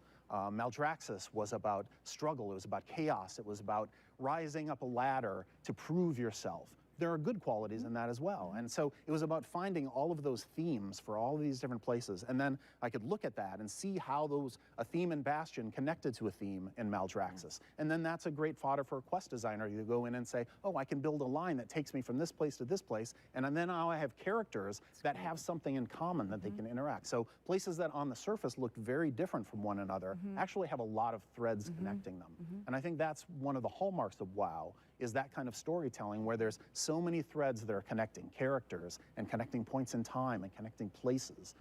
It just makes it feel like a lived-in world, and we wanted that for the Shadowlands as well. I was teasing Steve saying that he probably looked like a serial killer with his little, no, it's the cops who do that with the boards and the thread and the yarn and mapping it all with crazy scribbles all over the wall. I wish I could see a picture of your house during Shadowlands, just of all these crazy notes and things. Yeah. Okay, so Revendreth was sin and purging. Maldraxxus was kind of survival. Ardenweald? Ardenweald is about renewal. It's about, there's a side to it that is sleep and restoration. But then there's a part of waking up too. It's part of a cycle. That's the key thing about Revendreth. It plays a unique part in the Shadowlands because it is where life and death intersect. And there's a lot of, we're going to be exploring that in that relationship in future content as well, because it is a key thing that death doesn't stand on its own. Death and life are intertwined, both for our players' characters who are living mortals, traversing the realms of death, but also for these forces that are in this realm of death themselves. They know that they have this connection to this other force, life with a capital L, if you will. It's just so powerful to talk about during these crazy times, right? But the million-dollar question for me, which I was teasing you about, but I want an answer, if you die in the afterlife, you're double dead? What are you? I want to clarify. The answer is different depending on if you're living more. Let's just not go into it. Okay. That's for a deep dive. Can you work on that for me? I need you to work on that for me. I'm happy to answer it for you. I love when I see the tweets going, yo, I'm dead in the afterlife. Does that mean I'm double dead? Double dead. Double dead. If you want the real answer, it's our player characters, like, as Josh knows well, when they die, something nudges them back to life, some force, some tether, some connection. And that is because our heroes, our player characters, are tied to the life force of Azeroth itself. And it's that connection that keeps them going, even when the odds are against them. It's really beautiful. I mean, it's just really beautiful how what you're talking about is a video game, yes, but so much of it can apply to real life and death and the connections in death that stay with us and push us forward. That's what was so heavy in these moments of recording Shadowlands. I myself, we've had several sessions, many sessions, I would argue, that really brought us to tears, that were heavy, that were intense, and all of that. So I think that's a great segue. I'm going to kind of go around for our fans at home. I'm going to talk to each actor about their roles. We've got some great footage of everything they did, because we really did have some magical moments, many magical moments in the recording of Shadowlands, I would say. And one of the first that I can recall is my beautiful Erelon in the Ardenweald piece.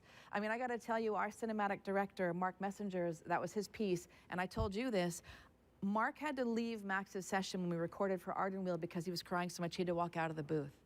Because even when I watch it now, I've directed you in that piece, and I've seen the piece, and it still gets me. Yeah. So I remember that day like it was yesterday. Let's watch some footage of it first so we can remind everybody. Then I want to talk to you about it because it's just delight. It's just poetry. Great. So we're going to see Erelon in the Ardenweald piece. One last time, you serve the wilds. You will not be forgotten. Forgive me, friend.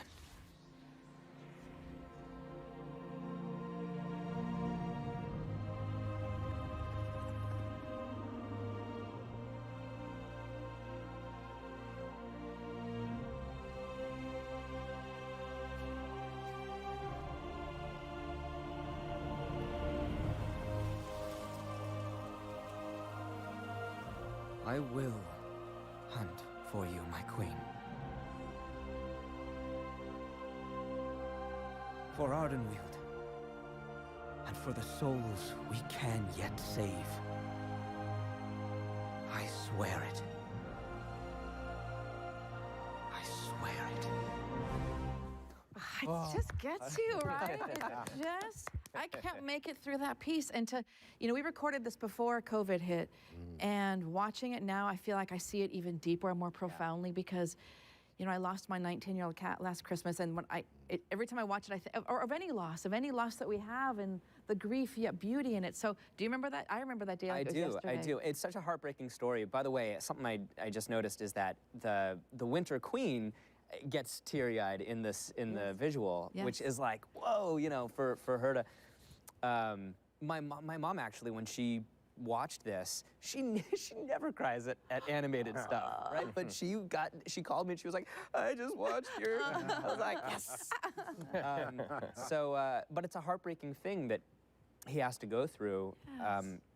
He's sworn this oath to protect his grove, these souls, and he's given a choice where he can continue to protect the one soul that's left, or he can serve the greater good. He can sacrifice this soul for the greater good, and he chooses the greater good. And it's a Sophie's choice. It's absolutely just so heartbreaking. Yes. But I remember going into that session, I was in a weird creative rut in my life, in my acting career, and which can happen to all creative people. It can happen to writers, it can happen to singers and musicians and dancers and everybody.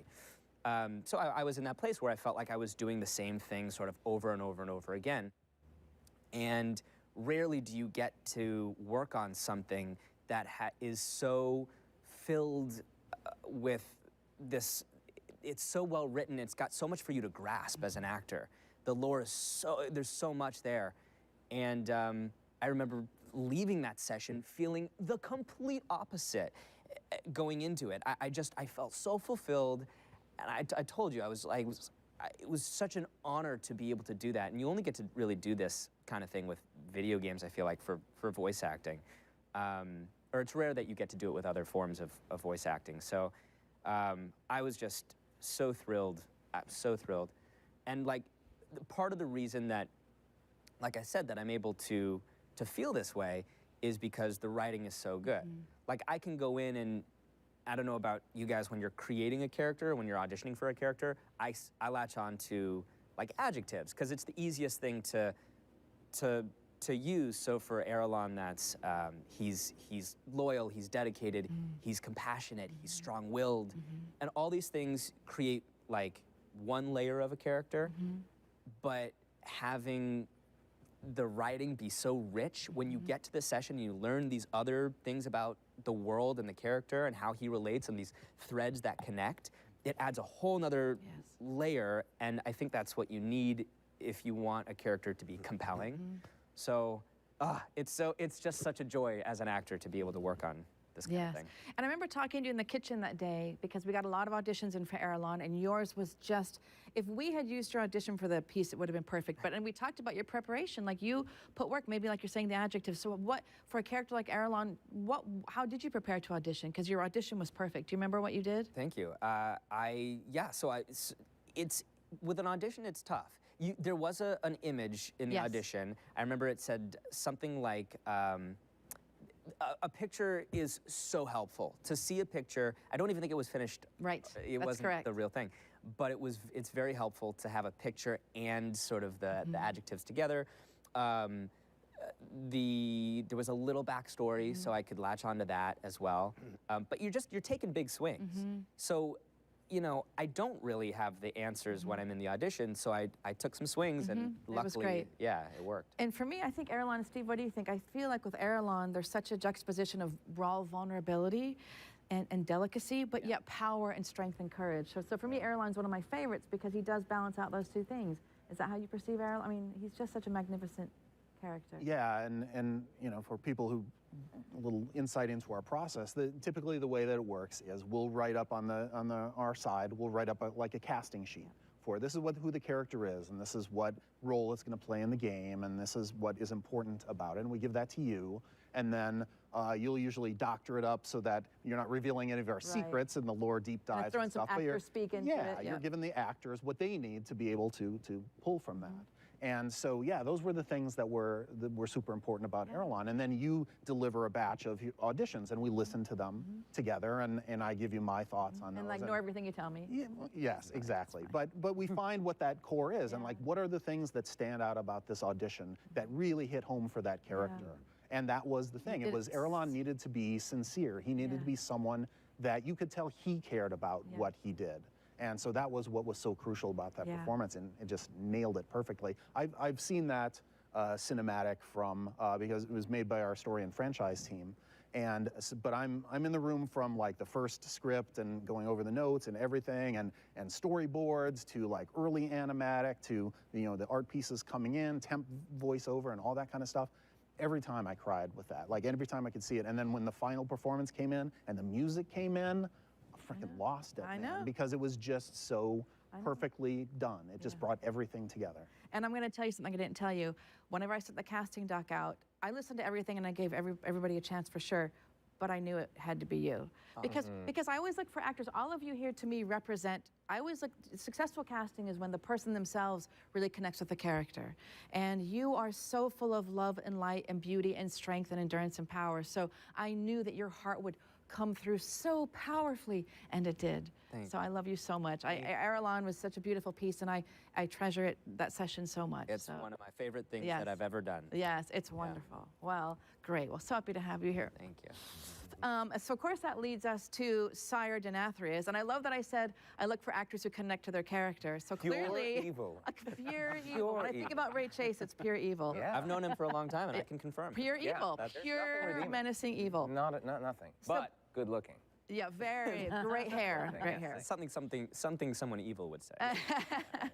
So before we talk to you, I mean, this Denathrius piece, I could just, all of your pieces I could watch over and over, but Denathrius, what a nasty person to love. Yes, absolutely. So let's watch the lovely Revendreth piece. Let's watch that.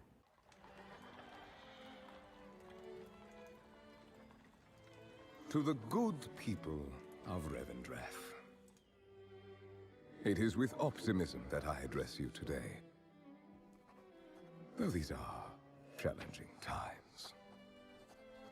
Firstly, I assure you that our holy mission to help the most violent and wicked souls atone for their sins is and always will be our utmost priority. Our rituals are effective. Our judgment keen but fair. We, Venthyr, remain committed to bringing eventual redemption to all who desire it. It is through your faithful work that even the most evil and prideful beings may ultimately be spared an eternity in the maw. God, it's so good. It's so good. Just the juxtaposition of what I know, and I'm like, that voice is coming out of this person. It's crazy. Wow. That is my natural speaking voice. Yeah, if I were you, I would talk like that all the damn time at the drive-thru. You name it, I'd be talking like that. But again, I remember your session so clearly because I remember we played classical music in your cans. And you had like a cup of tea. I had a tea, Yes, and you just so delicately drank the tea. Oh. So talk to us about, I want to know, where did this voice come from? He's amazing. So tell us where Denathrius came from. Coming from being just, I just wanted the most, we use that word a lot, delicious, to talk about this character, but just a nice, silky, deep voice. And of course, it has to be British. I'm really glad, I'm very thankful to you, Steve, for letting me say Revendreth a lot, because it has two R's that I can roll. Revendreth all the time.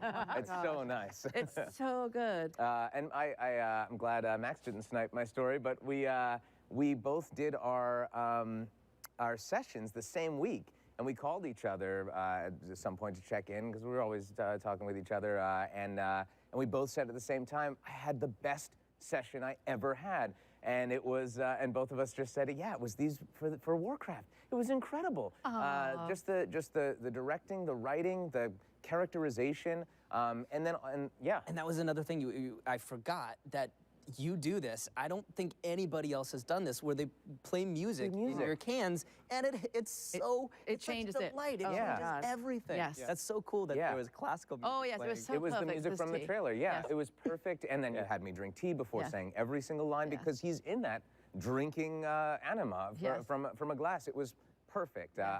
I first met you at a casting workshop 7 years That's ago. hard and to believe. I remember you saying that that you always are looking for creative ways of getting performers to do their job. And being able to work on this with all of the cool bells and whistles, the Andrea Toyas toys, I guess, it really, really worked. It was super, super fun. I absolutely loved it. It was great. So where did you, this voice, is it just vampire lore? Well, I think for us it was easy because smug politicians, you know, it was such timely content to draw from. I couldn't believe it, and this was before COVID. I Yes. address you today through these challenging times. Yeah, Perfect totally. timing. It was crazy that so much of real world stuff was reflected in this. That's crazy. The big lie, saying the thing that accusing somebody else of doing the thing that you are doing, which is all that speech is. Absolutely. Yeah, it was very timely and interesting. So how do you, where did you was it thinking about politicians? I think we were thinking about World War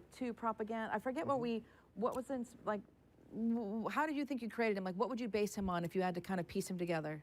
Oh man, I mean, big and blue. Yeah. And really, just, I don't know, I think that he loves himself more than anything. That's why he'll put himself before, you know, he's supposed to be in charge of this place, but all he's doing is farming all of this anima and using it all for himself and his cronies. I think that's really what that character's about. And he's got a cool sword that he doesn't even have to swing himself. It just goes on its own. I don't know. I just think he's such a well-designed character. He's wonderful. Every time he talks, I think everybody stops because that voice coming out is amazing. Yeah. So I just think you did him beautifully. And I'm just so happy to bring you here to celebrate you because all the feedback, people went mental over Denathrius because I don't know, like you luxuriate in your consonants, right? Yes, exactly. It's just amazing. Yeah. And I do want to point out that Ray did choose the biggest chair for himself in this whole set. We got to choose our own seat. Too. It wasn't like a hesitation thing. It was just like, no, that's mine. Oh, my throne, thank you. Yeah.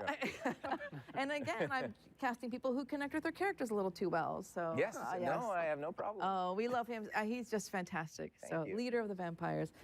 So it's so great to really celebrate the pieces that we did, Ardenweald, Revendreth, and now Maldraxxus, with our fabulous orc queen goddess that is you. And I still remember your session.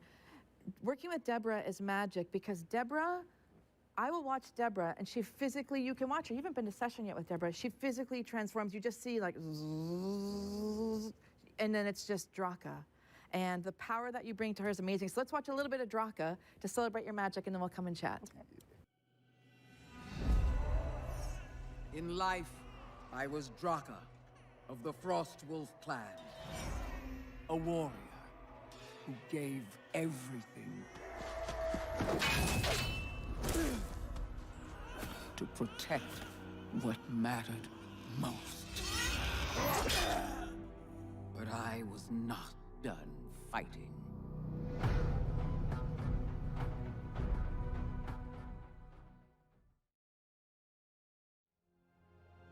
I am Draka, once of the Frostwolf clan, now Baroness of the House of the Chosen, and most of all, a protector of Maldraxxus. So good. I tell you, to have such a strong, powerful female character that doesn't mess around is so inspiring. And I remember, Deborah, when you were in session recording this piece, I mean, you always stand upright, but I remember you just, the power and the steel in your spine when you recorded was, and your eyes were so focused, just amazing. So talk about that voice and how you brought her to life and what she means to you, all of that, because she's phenomenal. Draka is powerful because she's been tortured. Tortured emotionally, tortured psychologically, tortured by death, tortured by life. And as an orc, that has to be used from the deepest part of one's body because nothing will ever get solved. It's an evolutionary process of saving and saving again and building your integrity and building your strength and building your character based on all the pain. And so the pain is important because it doesn't overwhelm you as a feminine or female energy. It only empowers you as what most people would see in society would be masculine. And it's not masculine. It's feminine energy. And that feminine space that she comes from is the loss of a child. Yes. And so she could either curl up and die, but that's not the orc way. And she uses that as something to push past the pain, drag it with her into missions, drag it with her into the statement of who she is and every experience that will take her on this journey. But doesn't use it as a reason or excuse of anything. Just keeps it for herself. It's almost like wearing a talisman and keeping that talisman inside your clothing. And no one needs to see it and no one needs to know that it's there, but it's close to your body, it's close to your heart, and you wear it on the inside, but never on the out.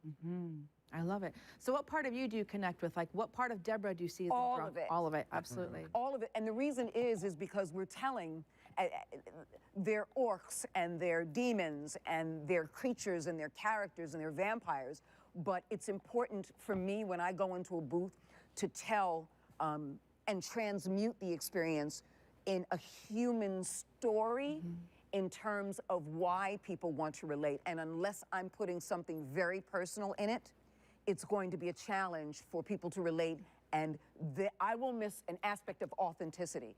And for me personally, I can't afford to miss the authenticity because the story is much greater than me. The epic journey that you created for this character is a huge responsibility. And in taking on that responsibility, the part of the luggage that I bring with me, the part of the stuff that I have to bring with me is my own personal stuff, whether you know where it's coming from or not, or whether it's coming from those spaces that were created ideas and identity to build this being. I have to make it personal. I have to go deep, and I have to bring that to the surface of everything. My anger, my pain, my fear, my desire, my drive, my intention, because unless I'm doing that, then I'm missing something. And I'm trusting that you hired me because I refuse to miss something. That's right. That's right. And talk about your physicality, because every character, Deborah has voiced a million amazing, there's no small role for you. Every character we give you, it just becomes something much bigger. But one thing I love about you is you physically transform. You commit your body, you commit your spirit and mind and your body to the character. That's a big thing. I see you physically shift. Talk about, because you've got to kind of feel her skin, right? I have to. I have to disappear. It's what I call immersion. I have to be completely immersed in that experience because I'm not in a booth. I don't exist anymore. The world has to be around me, and so even if I'm home in a booth or even if I'm in a studio, it has to disappear. And it has to disappear because I'm focused on every relationship. I don't call it a relationship, every relationship. And in relating to everything, the environment, the temperature, what's below my feet. I'm grounding myself because I'm not wearing shoes, so I'll take my shoes off so that I can feel the expansion of what my orc feet would be on the ground. The air, am I seeing breath? Am I hearing things behind me? And the microphone disappears, and that becomes the being that I'm talking to. So when I asked to do another take, it's because they responded differently. And I need to say this again to them because they shifted away. Their eyes changed. They looked down. They are paying attention. And so each time my intention begins to grow and layer because they did something different as I see them. So that's why when I have a tendency with Andrea to do this. Because I noticed they looked different. They had a different shift in their body. And when I recognize that shift, it helps to layer it. And at the same time, as I'm doing voice, it helps to give you different choices as well. I love it. I mean, all of you, I feel like you so physically connect. Were you going to say something? Yeah, and this is why it had to be Draka and it had to be Deborah, because when we're dealing with this place Maldraxxus, this afterlife about contention and strife and proving yourself, We had a million characters we could draw from. There are any number from the past of World of Warcraft that we could have plugged into Maldraxxus, and it would have been awesome. It would have been great. But Draka was important because her story is among the most human of stories. It is, like you were saying, it's a story of loss. It's about building yourself up, proving yourself up, and having it snatched away from you. And we all know what that is. We all have experienced that at points in our life. And Draka has a chance to take all of that and build a new future for herself and for this place. And so to be able to do that, you need a special actor to bring that to life. And that's what you have done so masterfully in this. So powerfully. All of you, I mean, I really feel like all the casting we've done with our lead characters, all of you emulate our characters. So much of what our fans at home might love about these characters, you're actually loving the essence of these amazing humans on stage. I mean, honestly, it's just such a beautiful thing to behold, and we're so lucky to have you here. So we couldn't have a story about the afterlife without our Loa of Death, who, Steve and I think we're personally both in love with Alex, aren't we? We do talk. Absolutely. We are so This completely. No, we have like Alex. No, Steve and I have shared like, I love Alex. No, I love him more. No, I love him more. Seriously, texting videos back Oh and my forth. God. Did you see this performance? We love you so. Yes. We love you so much. gosh. So let's see why we love you. A, you're so dapper and handsome, but let's see your footage as well because My we love you. ears are red now.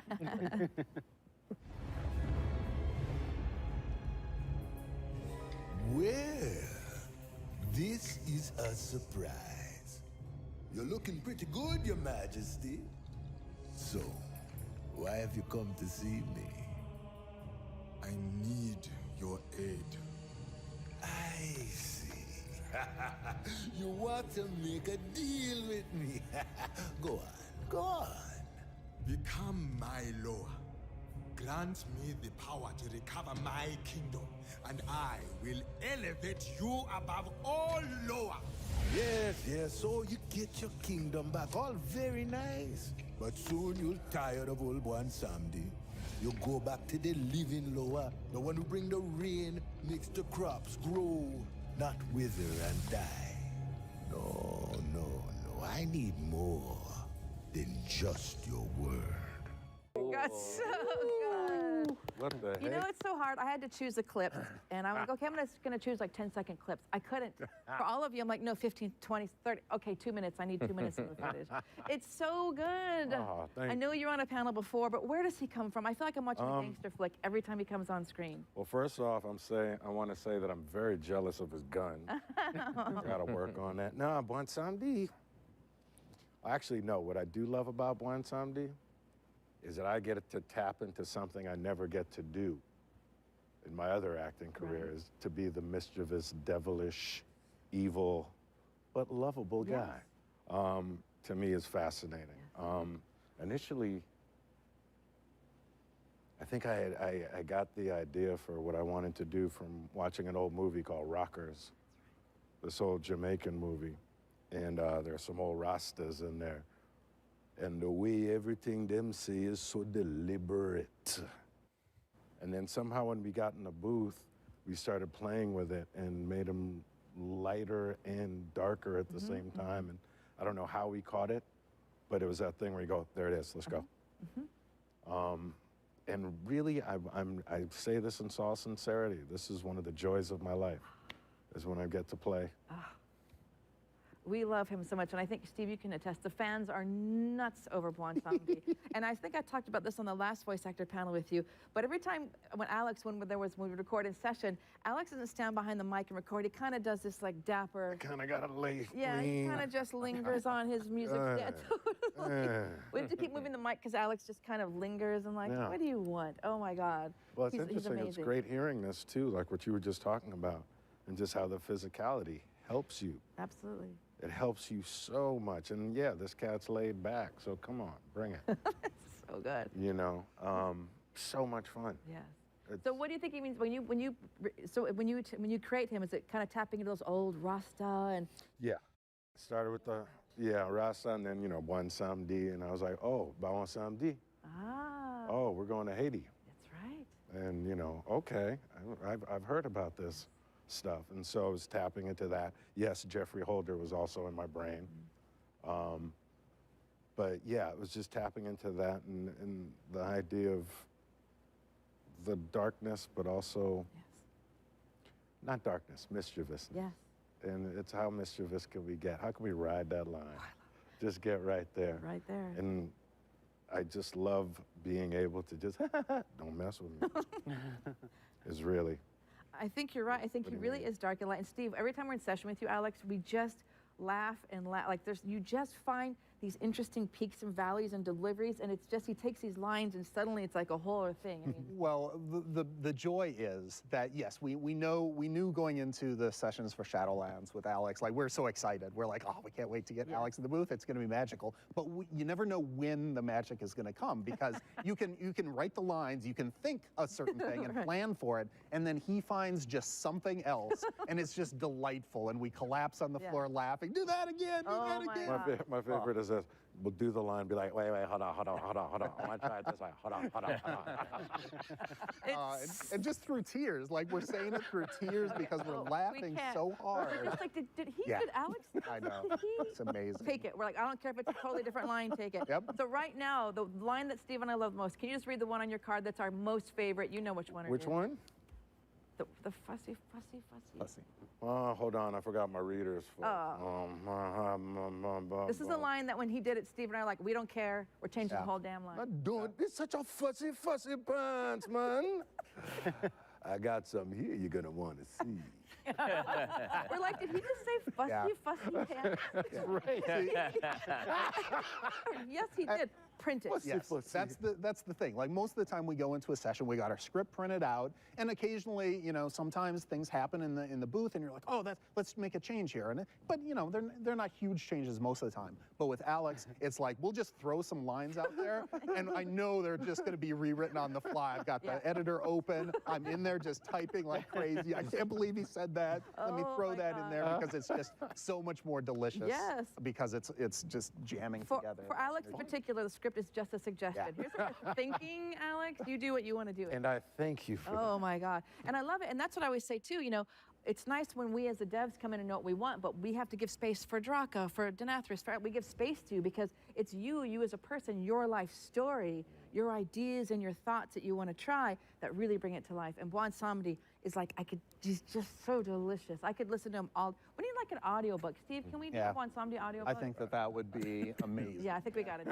it. It'd be great. Or what if like just reading a user manual or something? It doesn't matter. I'm with it. Wow, we love songs by Bwan Samedi, like you were saying. We love our Bwan Samedi in the What the world needs now is love, sweet love. Oh my God, it's so good. And I think I've seen a lot of romantic offers made to Bwan Samedi on Twitter as well. I don't know if you see this. I'm like, there's a whole lot of fan fiction going on in your area. So well done, you. He's beloved.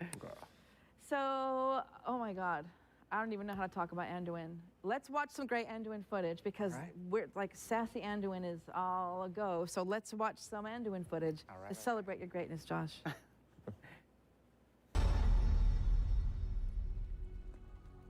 There she is again. You know, these endless lectures of yours have failed to convince you. Regardless, the conversation is over. One way or another, we will have you. So I will offer this one last time. Join our cause, or be made to serve. What kind of choice is that? Why even give me? It's the choice you never had. Despite all your grand designs, there's still some shred of your mortality haunting you. As if the Banshee Queen hasn't entirely eclipsed the Ranger General. Don't. Now I understand why you brought me here.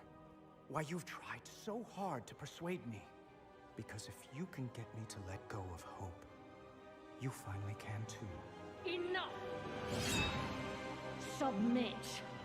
You are only making this harder on yourself. Not harder on me. Right now, you hold all the power. How will you use it? I've not come this far to falter now. Then why do you hesitate? Make your choice. Sylvanas Windrunner.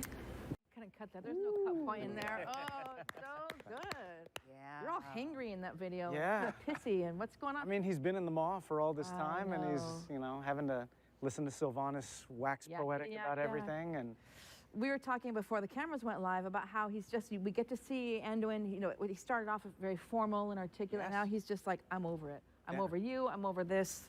Let's tangle. So what's your take on him now? well, I mean, he's been through a lot. Yeah. He started out as the little kid that was in Stormwind and got thrown into being a king. I mean, losing his father in a horrible way, and now being expected by everybody to rule and lead the Alliance, and he's still kind of just a kid. And he's having to figure all this stuff out, and he's been through a lot of bad things. I mean, he's seen the home of his friends, the elves, completely burned to the ground by Sylvanas. He's had his own military strategies and campaigns fail, and have to, you know, see more and more of his countrymen die. Not everything has gone well for him, and at the end of it all, he still kind of has this belief, this unshakable faith in the light, that kind of really just lends to the optimism that he does have. And sometimes, I mean, it's kind of shown itself in the past to be somewhat naive, and he's having to deal with that. He's having to deal with the ramifications of these choices that he's made of perhaps trusting too much. And now we see that in here, where he's basically imprisoned, and having to find that strength, where he's still maintaining his faith in the light, and having that belief, and drawing so much strength from that. I mean, you could see at the end of that clip where his hands are open. I mean, his chest is exposed. He's offering himself up, and he's saying, yeah. He's basically telling Sylvanas, you're going to step to me, then let's see you do it. Bring it. Yeah. You know, he's finally, I mean, over the last couple expansions, he's gone from Anduin to Manduin. Yes, yes. And I mean, we really see it right there, where he's just done with her ish. Absolutely. Even in the beginning. Absolutely. In the beginning, where he's just like, my favorite's when he's just like, oh, Jesus, you again. there she is again. So for you, what part of Josh do you think is an Anduin? Like, where do you think the two cross over? Well, I grew up as a child actor. Right. I had very strict parents. I wasn't even allowed to watch like PG-13 movies. Like, I was very sheltered. And so I would say that. I mean, Anduin also grew up in a very sheltered life. And then when I finally got out on my own, when I finally kind of, you know, cut the umbilical cord and moved out of the house and tried to have my own life, like, life was there, and the world was there, and I was vastly unprepared for it.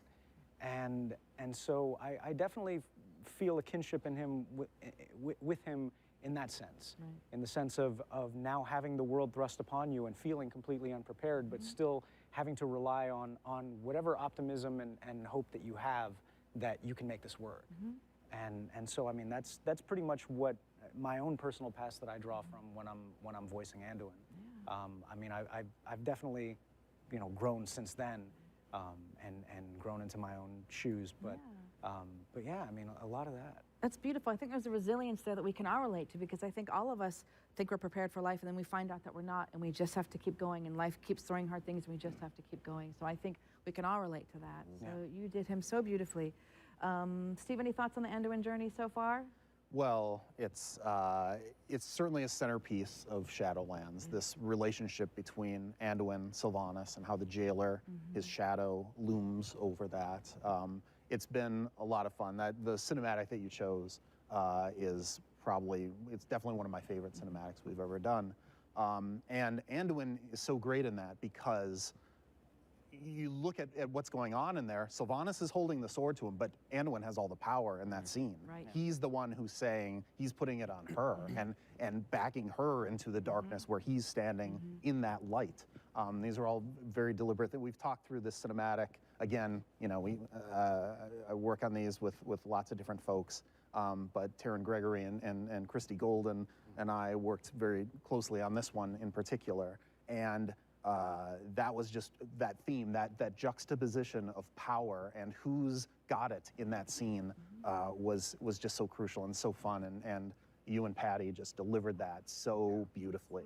It was amazing. Well, I just love you all, and for all of you at home, I mean, I feel like you're all sitting here with your shoes off drinking tea with us, but all these actors, I mean, I feel like we have like about an hour today, and it's just not enough. I want more time because there's so much to talk about, you know, our life stories, how they come to it, and the craft and all that. Maybe someday at BlizzCon, if we can all force them to give me a 5-hour panel or an 8-hour panel, I think that would be great because I can feel it. There's just, I Like think a sleepover. Yeah. There you go. BlizzCon slumber party. BlizzCon slumber party. I'm down. Oh my God. I've been living in pajamas all year. Let's do it. A BlizzCon slumber party with like snuggies and snacks would be great. Well, we've got a little bit of time left. What I want to do now is I want all of us to be, everybody's got cards with some of their lines on it. So I want you to go around. We're going to read your lines. And then we're going to be bananas, and we're going to switch cards and be so silly. So just read a couple lines to start, and then we're going to switch it up, and then we're going to give some words of love to everybody before we go, and then we're just going to peace out. Okay. All right. I don't know. Deborah, go. Any line? Or any line. Just choose whatever you want to do. Couple, like 3 or 4 lines. I am Draka, once of the Frostwolf clan, now Baroness of the House of the Chosen, and most of all, protector of Maldraxxus. Step forward, mortal, and raise your rune blade. The House of the Chosen stands with you. I just want Deborah to read. The rest of you I don't care about right now. It's going to be Deborah. Wonderful. I'm really paying attention because I don't know if I have to play her next time. Well, now you said it. Now you just said it. Now you just said it. Let's hear you. Let's hear lovely Sergeant Athreus. It's funny how sassy he is. I love him. Restrain yourself, Ramonia. This is Revendreth. We do not butcher, we educate. How exhaustingly predictable. But then I suppose failure comes naturally to your kind. Defy Revendreth? I am Revendreth. We get paid to do this. This is bananas. This is bananas. You pay me to do this. Sorry, I pay you to do this. I love it. I just never so lucky. Erlon, let's hear it. Sure. I shall protect these souls through their winter. I shall see them reborn in their spring.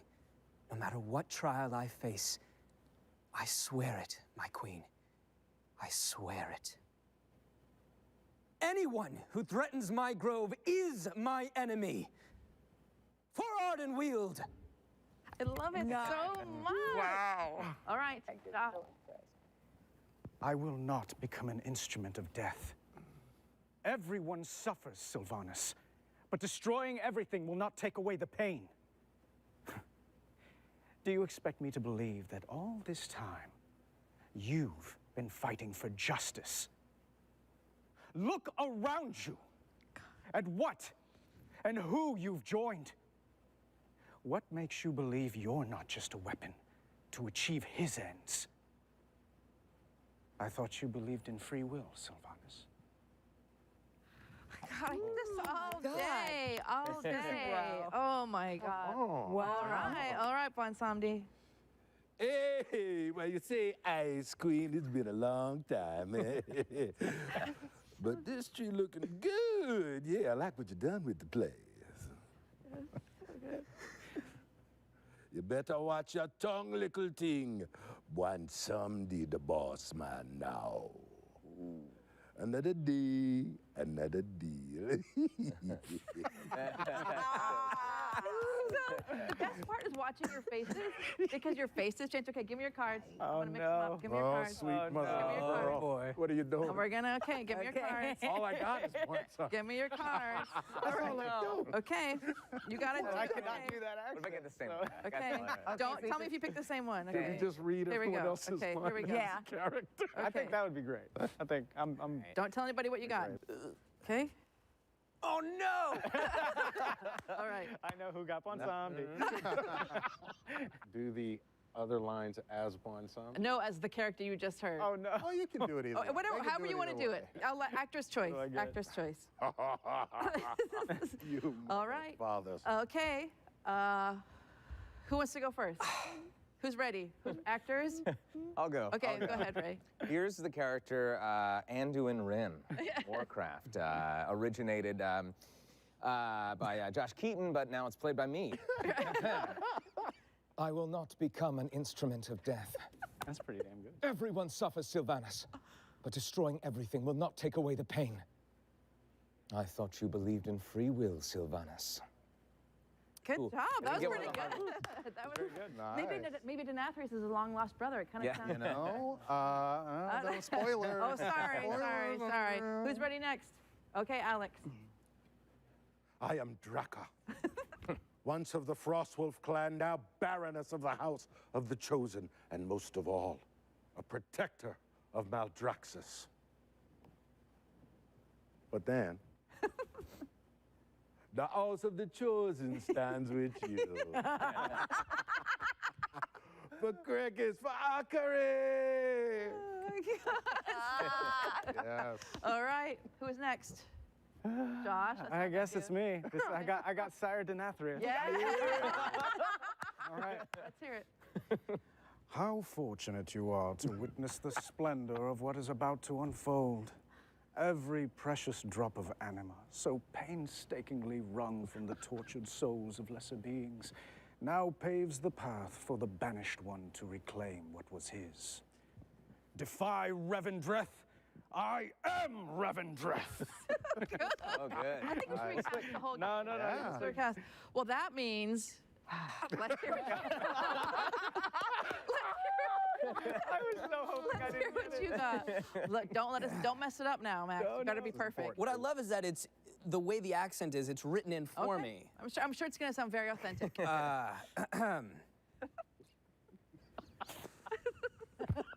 I can do this, right? Okay, This yeah, is okay to do? Totally.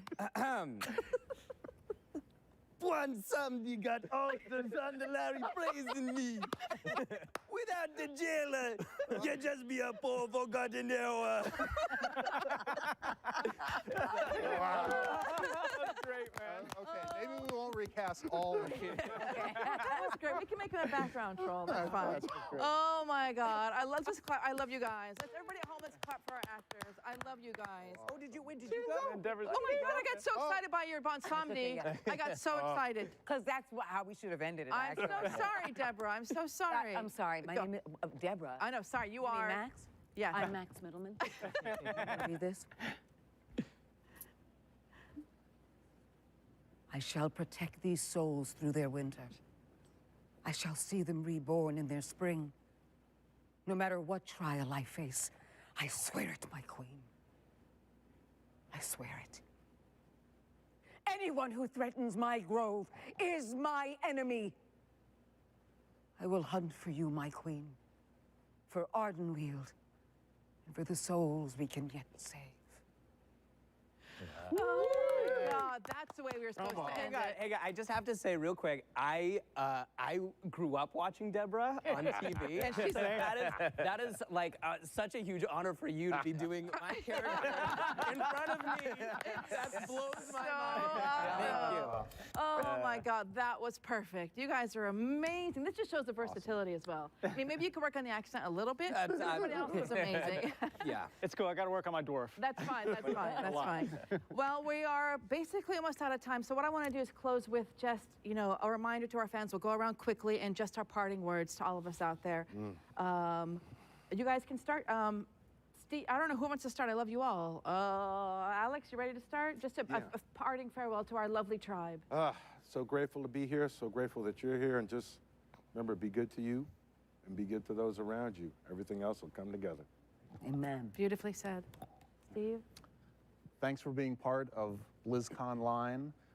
Can't wait to be back with you in person again and share this magic, this energy. It will happen. Stay strong. Yes. Thank you for being with us on this panel. Thank you for playing Shadowlands and World of Warcraft. And when things seem the darkest, the light is always with you. Oh my God. I don't know much. I will say, my grandma always told me, she had this phrase, this too shall pass. And I know that even in the darkest of times, we will get through it. We'll get through it together. It's easy to lose sight of what we do have, so stay grateful. And that's how we can pull through. Yes, beautifully said. Hang in there, you guys. Keep playing World of Warcraft. It's a great way to get through this. And especially thank you to Blizzard for letting me take home that wonderful piece of art. so kind of them. So thank you, Blizzard. Really appreciate it. I always love to say this to people, and I mean it when I say it every single time. There isn't a time when it doesn't mean something to me, so I really hope it means something to you. Be blessed, be well, be happy, be healthy, but most importantly, be you, because you are beautiful. Oh, God, I love you guys. And I'm just going to say, I love you so much. Thank you for joining our World of Warcraft voice actor panel.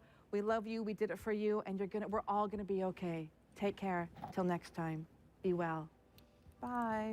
Bye. Bye. It's like Zoom. Is it on mute? So is it cut? Is there a cut? And then it just ends. Can we get like some? No, it's like a news broadcast. We have to talk to each Yeah, oh, other. yeah. Oh, yeah. But don't worry, like, Hold on. I see. I totally. Hands together. And we're out.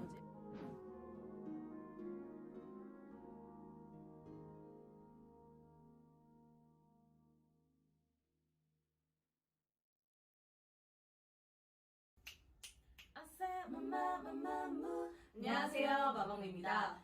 전 세계에서 시청 중인 블리자드 팬 여러분, 저희가 세계적인 블리즈컨의 무대에 이렇게 찾아뵙게 돼서 정말 영광입니다. 네, 저희가 블리즈컨에서 공연한다고 하니까 주변의 친구들이 너무너무 부러워하더라고요. 한국에서 블리자드의 인기는 정말 대단하다고 합니다. 네, 블리자드의 30주년 정말 축하드립니다. 앞으로 블리자드 게임할 땐 누구? 마마무! 예, 저희 음악과 함께 해주세요. 감사합니다. 네, 그럼 지금까지 아싸 마마무 마마무였습니다. 감사합니다.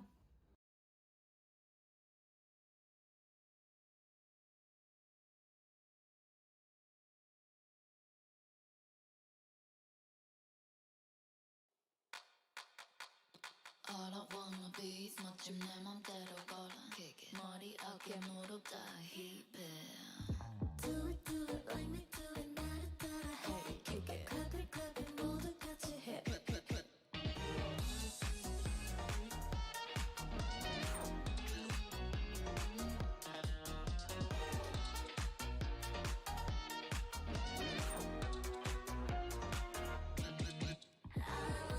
네가 뭐라든 간에 Respect you 네가 뭘 하든 간에 She's great 늘 따끈따끈해 그 관심이 따끈따끈해 또 힐끔 이제 모두 내리 가뿐을 배려해 성공을 썰어 먹어 마친 이슈에 누구보다 빠른 걸음을 걸어내 시즌이든지도 오래야 네가 All I wanna be is 멋진 내 멋대로 걸어 머리 어깨 무릎 다 넌 아니 된 my passion 별로 신경 안 써 그저 action 자꾸 click me 홀린 듯이 Close up hip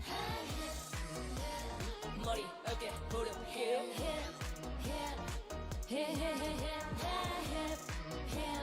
머리 어깨 무릎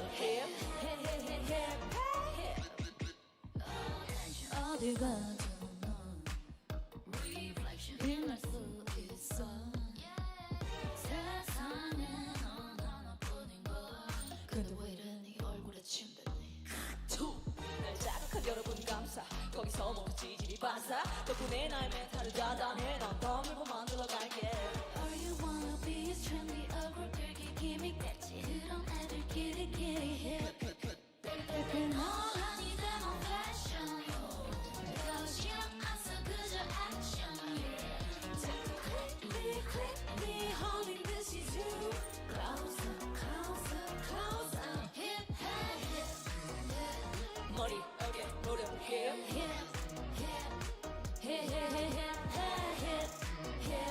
머리 어깨 무릎 검은 티 삐져나오니 떡진 머리 난 상관없지 검은 티 삐져나오니 떡진 머리 내가 변해 검은 티 삐져나온 팬티 떡진 머리 난 상관없지 검은 티 삐져나온 팬티 떡진 머리 내가 변해